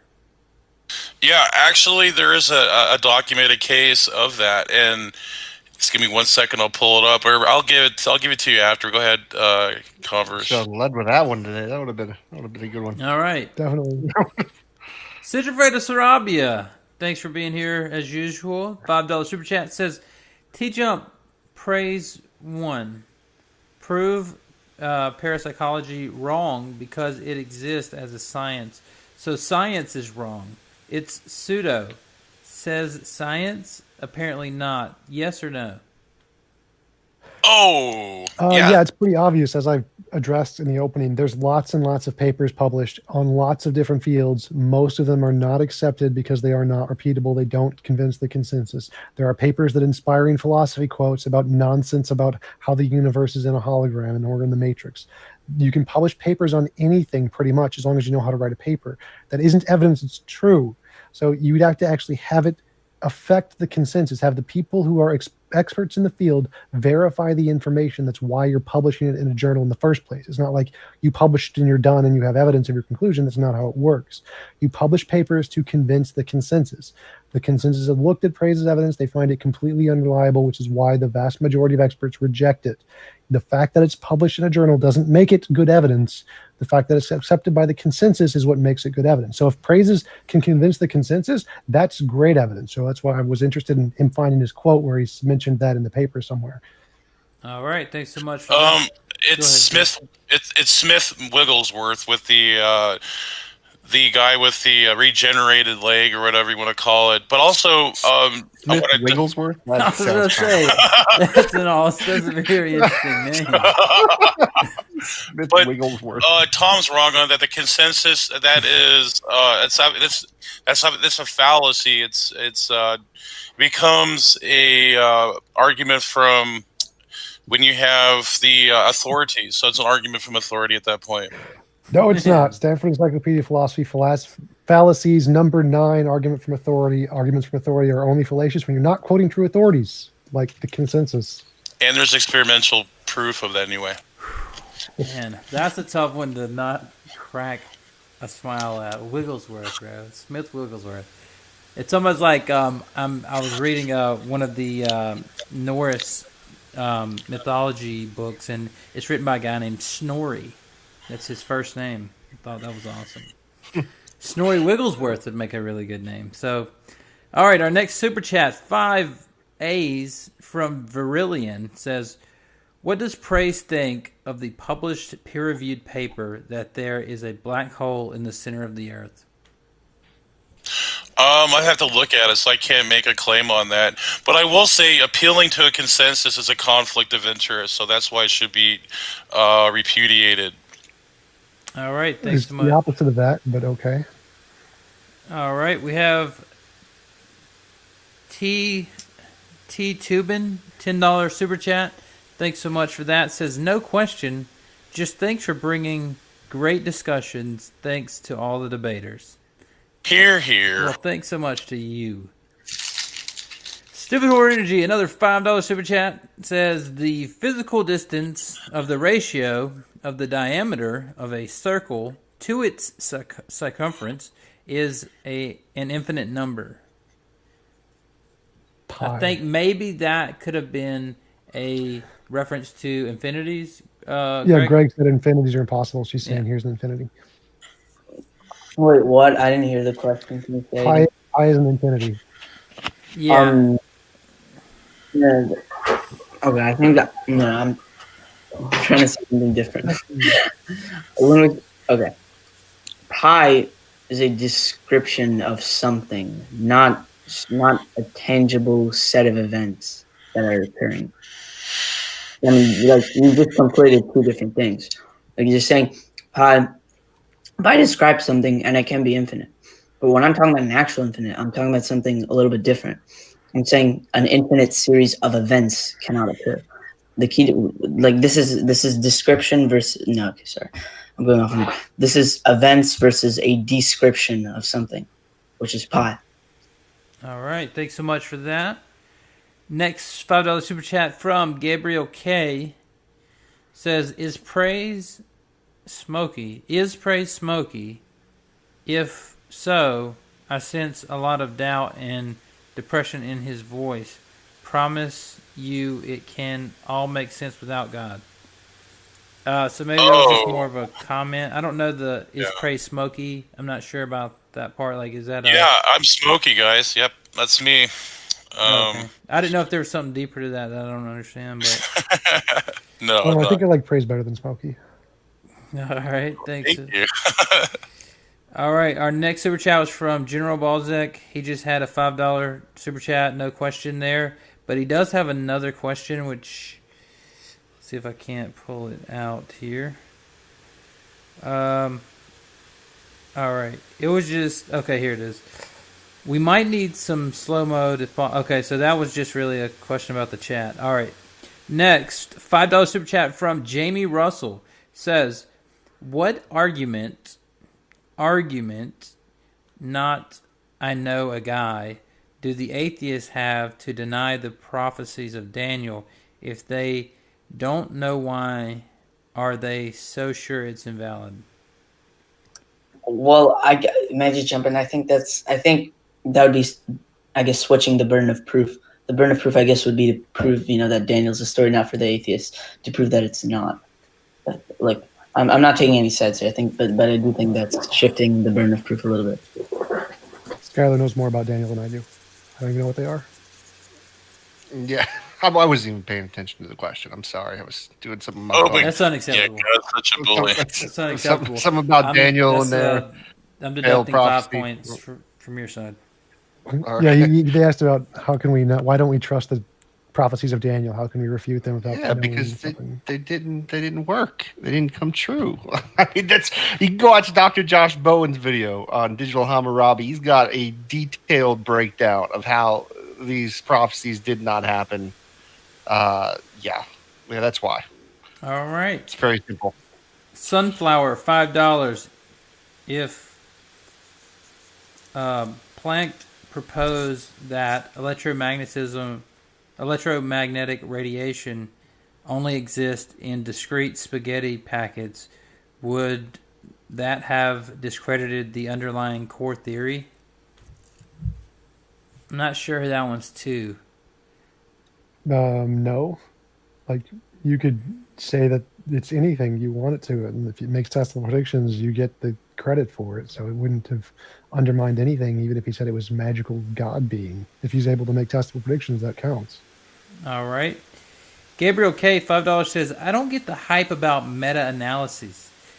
It's the laziest type of research, prone to so much bias, so much cherry picking." I disagree. I mean, it's universally accepted amongst most scientists that meta-analyses are the most, reliable way of going about it, because what they do is, let's just say you have a cross-sectional study, right? Like a cross-sectional survey of what people think about something. Awesome, right? But that still wouldn't prove the assertion. But now let's say you have 200 of those studies, which all confirm the hypothesis that people love tigers. 1,000 cross-sectional surveys, which say that, and 5 which say people hate tigers, right? And a meta-analysis would just point the fact that you have a cross-sectional survey, you just multiply that by 1,000, and you have a meta-analysis. So it's just basically one study, just I guess even better, because it's just a review of all of the studies to see whether they're invalid. Because if there's a meta-analysis of something going on, I'm sorry if I'm going on a tangent too much, and then there's one study, I could just cherry pick studies and then say, here are 2 studies which prove my assertion. But then there's a meta-analysis which says, no, that's not true. So meta-analyses are really the defining factor to whether an assertion can be trusted or not scientifically, I think. All right. Anybody disagree or want to add to that? Or are we moving on? Well, yeah, I think the point wasn't that meta-analyses are bad. It's just that meta-analyses are only good when they have verifiable science behind them. So if you have a meta-analysis of a bunch of physical tests that have been done to come to a conclusion, that's great.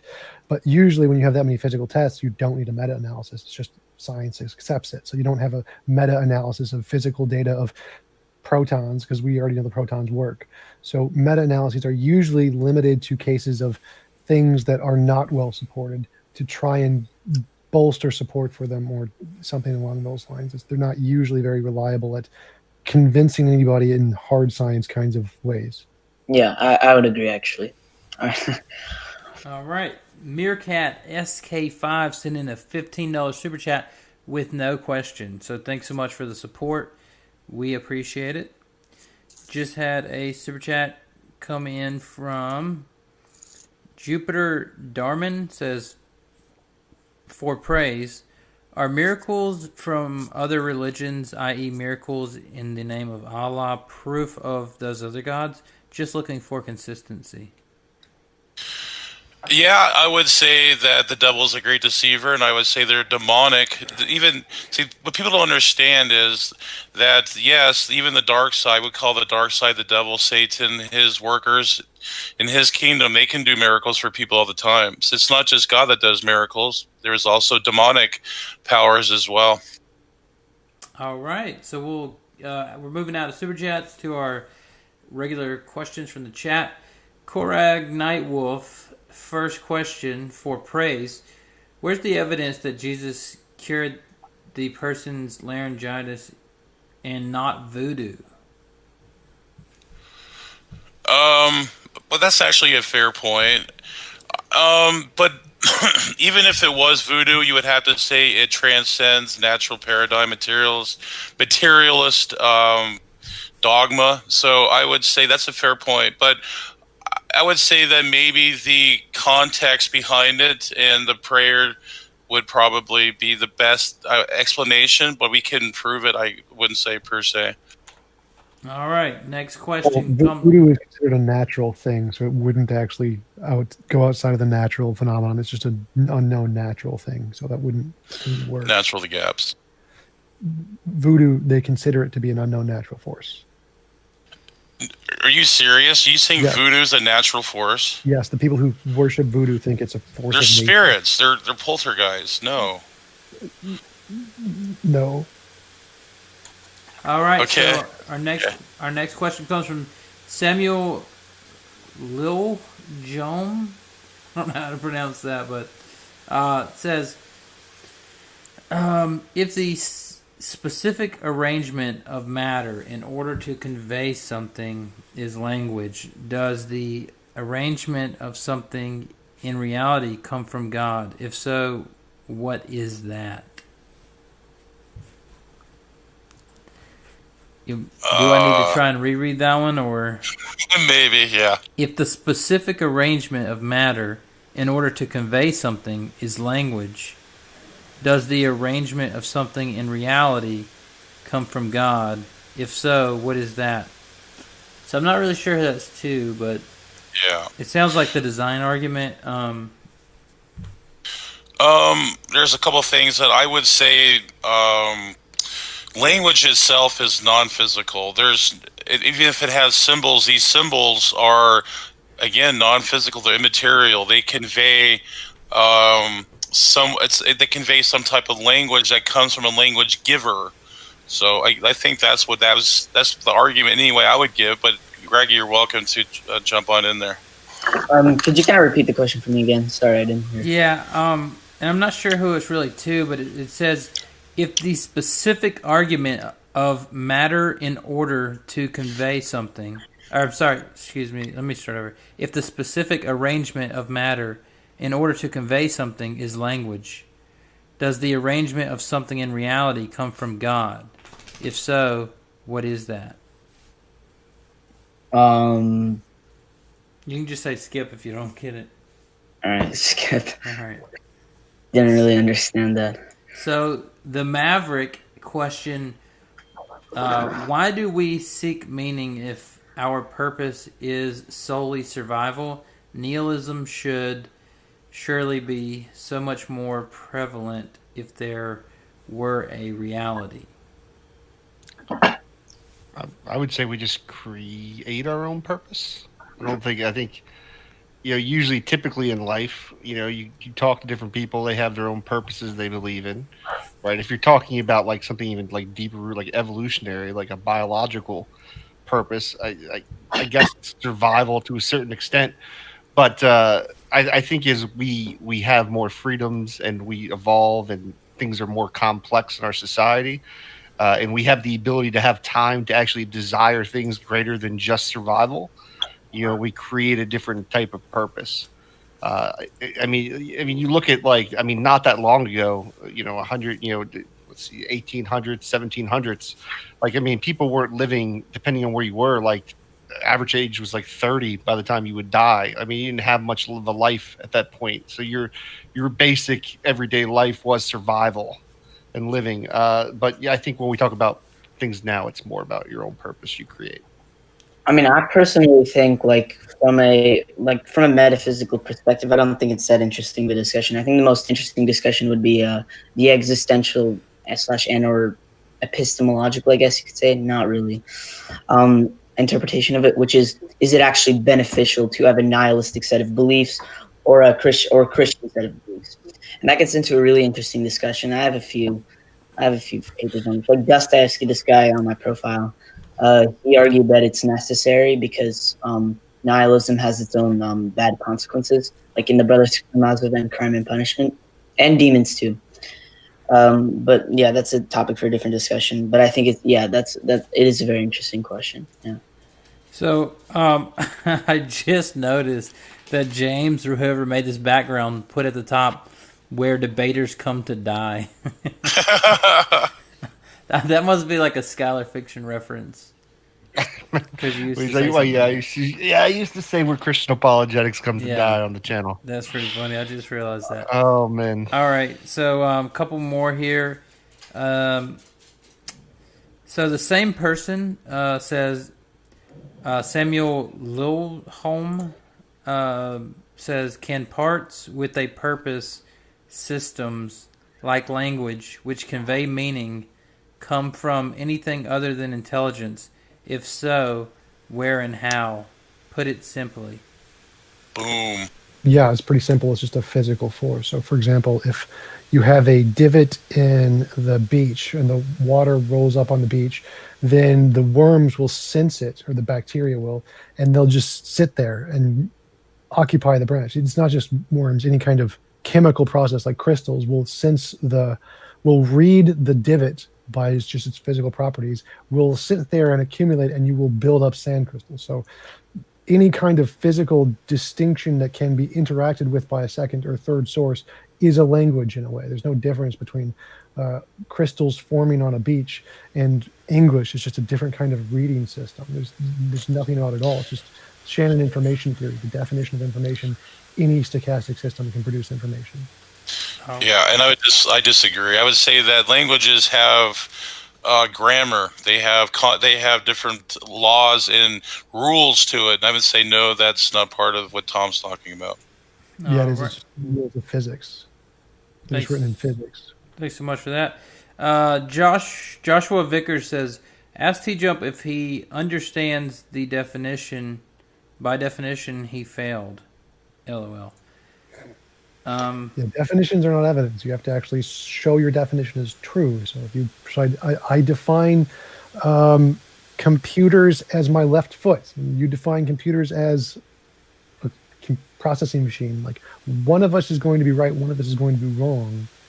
You can show that. Like, it's not. You have to show your definition is true, not just make up a definition. Go ahead. I'm sorry, Greg. I would kind of disagree there, because definitions are just, things which we would go off of, which we would have an argument about. If you're arguing one definition and some other guy's arguing some other definition, then it's not really a debate, because you have to assume certain things in an argument in order for it to make sense. Because if I say a bunch of words and I say a bunch of definitions, like the definition of sparkling water, crackers, aircraft controllers, and then TJump has a different definition of it, and then I'm talking about a different definition of it, then we can't really debate. We have to assume certain things in order to logically, make or check if something is sound or if it logically makes sense. That's only in the definition. But if you say this definition exists and did something in the world, well, then that's where the definition can disagree. So you have one label for this thing, and I say that label and those properties are wrong. So that's where you'd have to actually show it. So it's not just the definition. You're claiming there's a definition and it did something in the world. Well, then the problem is not in the definition. The problem is in the thing. Right. So if you say a rabbit knocked that cup over, I say, no, it didn't. I'm saying a lizard did. And I'm just going to call that new lizard a rabbit or whatever. Then the problem is which one of us is right. It's not about the definition itself. It's about which one of us is right. So you have to show your definition is correct. It corresponds. We might have misunderstood. I might have misunderstood what you were saying. Yeah, that's maybe where we were going around in circles. I didn't quite understand. I apologize. Sure, no problem. Yeah. All right, so let's see. Our next, the Maverick had a follow up to their question. Says, why do humans become depressed and suicidal when they have no meaning? If nihilism is a RW. I don't think either of us are nihilists, Tom or I. I mean, nihilism, feelings and logic have nothing to do with one another. You can have great feelings while being completely illogical. So why people get depressed has nothing to do with whether nihilism is true or not. Like, people can believe in a God even if there's no God, and they can be really happy about death even though they're not going to experience anything. Like, your feelings do not necessarily correspond to reality. So the truth of a position has nothing to do with whether or not it makes people feel good or bad. He might be referring to he might be referring to he was making. I think there's a couple of statistics which show that nihilistic people tend to be more likely to be depressed and more likely to commit suicide. I think there's a few papers on that. That a lack of meaning leads to lethargy, suicide, depression, things like that. I think maybe that's what he was talking about. But I don't know if you guys are nihilists, though. Right. So, but that was my point: is that the belief itself, whether or not it makes you feel good or bad, has nothing to do with its truth. The truth and the feeling you get from the belief has nothing to do with its truth. Yeah, I agree. But I think but then again, that gets into metaphysics versus existentialism. I think he's making an existential point. You're making a ontological point, which is like, should you believe in something if it's ontologically true, or should you believe in it if it makes you feel good? That's a different debate, though. All right. Neko Blask asks Greg if he agrees with praise that spontaneous remission isn't a thing. I have no research on that. Yeah, and my point is, I think Tom was just jumping to conclusions. He needs to demonstrate the spontaneous remission is the same in cancer for laryngitis, which I actually have part of it right now anyway. It's kind of weird. The spontaneous remission thing. I might have to disagree with Praise here. I don't think there's good enough evidence for a psychopathology. No, what was it called again? Well, he's talking about the miracle where the guy's voice got healed right now. That's where he's. Yeah. I'm not sure about. I'm not particularly sure about that. I think. I think it would be kind of the gap to insert God into that, but yeah, I really need to do more research into this topic. Yeah, if you look at the backstory, it becomes not the God of the gaps, because you learn that there's no wiggling room to push in any type of naturalistic phenomena. Aliens. Maybe it was aliens. I mean, maybe aliens came down and zapped his throat. Boom. There we go. Our next magical technology. It's not supernatural. If it was aliens, it'd be very natural. Well, then, what are you talking about? No, it would need to surpass natural paradigm. That's the point. No, it doesn't. Like, you can heal people purely naturally if you have alien technology. Yeah. All right. So our next question is for praise. It's, I don't know if you pronounce this Zon, but it says, please ask praise if he's a flat earther, because he sounds like one. I just want to know. I'm more of a pear earther, like Neil deGrasse. All right, thanks so much, praise. Our next question is from Flum666. Says, how can a non-physical have any effect on the physical world? And if your God is outside the universe, how can it have any effect on the universe? Yeah, I think that's a canard that God is outside of the universe. No, that's not what we believe. We believe he transcends the universe. There's a difference. But he can be within this realm and different dimensions at the same time. He's a multi-dimensional being. So I'll let Greg, if he wants to jump on in there, go ahead. Sorry, what was the question? I was in the bathroom. That's fine. It says, how can a non-physical thing have an effect on the physical world? If your God's outside the universe, how can it have any effect on the universe? Because it's not just physical things that can cause physical beings to exist. I mean, I'm not really sure. Like, I don't think there would be any evidence to suggest that They have to be of the exact same category, as those categories are arbitrary as well, like physical, non-physical. It's not like and I'm sure a non-physical thing can cause a physical thing to exist if it's quote unquote omnipotent, so to speak. All And right. there's no defeater to say that it can't. So the next question is actually for you, Greg. It says, it's from Shusa. It says, Greg, are you misunderstanding S5 in Rasmussen Proust's contingency argument? S5 says that something that is possible is necessary possible, not necessary. Something that is possible is necessarily possible, not necessary. No, I think he's got it right. Like Rasmussen and Plantinga's modal logic is that if it's possible to have a necessary being, then that means it's not possible, it's necessary. So they're confusing the definitions of possibility. They make it this strange use of the word possibility. So if it's possible there's a necessary being, then by their definition, it's not possible for there to not be a necessary being. I actually asked Ben Arbor about that in my live debate with him. Yeah, that was interesting because last time I spoke with Ben, he said that you didn't really accept S5 as being fully legit. You still don't really made up. Okay. It's just made up language game, not accepted. Awesome. I was just wondering your opinion. All right, Greg, did you have anything to add to that about S5 logic and the Rasmussen Proust's contingency argument? So I'm correct. This is about modal logic. Yeah, they're saying that that S5 says that something that is possible is necessarily possible and not necessary. S5 is a kind of modal logic. I mean, yeah, I would accept that. Yeah. Okay. All right. So C.M. Gould, our next question says, question for praise. Did God know you needed to give evidence for this discussion? Why didn't he give you any? Oh! What was the question? Burn. He just sunk my ship. He said, if God knew that you needed evidence for this discussion, why didn't he give you any? Oh. I don't know. Maybe it was just telepathically through some aliens. I don't know. All right. Thanks so much. Next question from James Hogue. Says, question for praise. Do Matt Powell and Smokey Saint believe in the same God you do?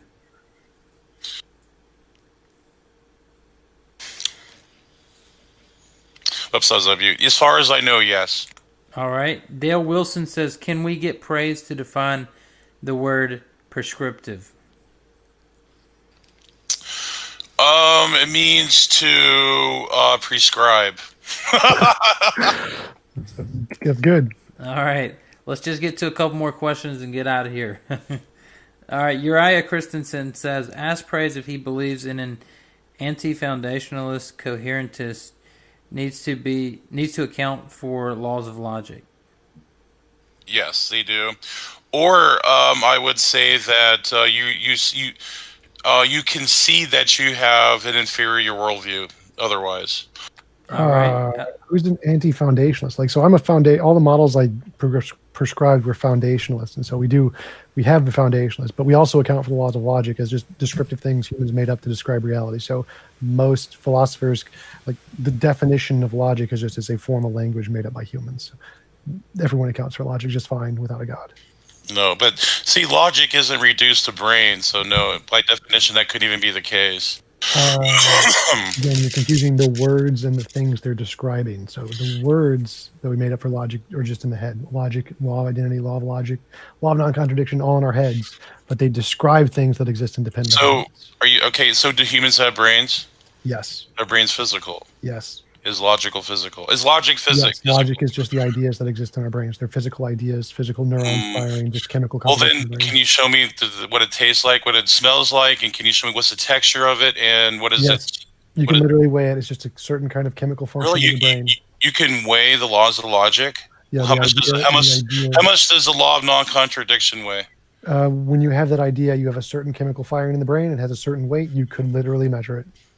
I want to see it. Well, can you show me it? I want to see what it looks like. What does it look like? sure, once I get a detailed enough fMRI machine, I could definitely do that for you. All right, let's move into our speed round of questions here. We did have a super chat come in from Maya Asburn that says, "Praise, seriously, your opening. Do you believe that Ouija boards work? And congratulations to Skylar and TJump. The debate was over after Praise's ridiculous opening." Oh, Burn. yeah.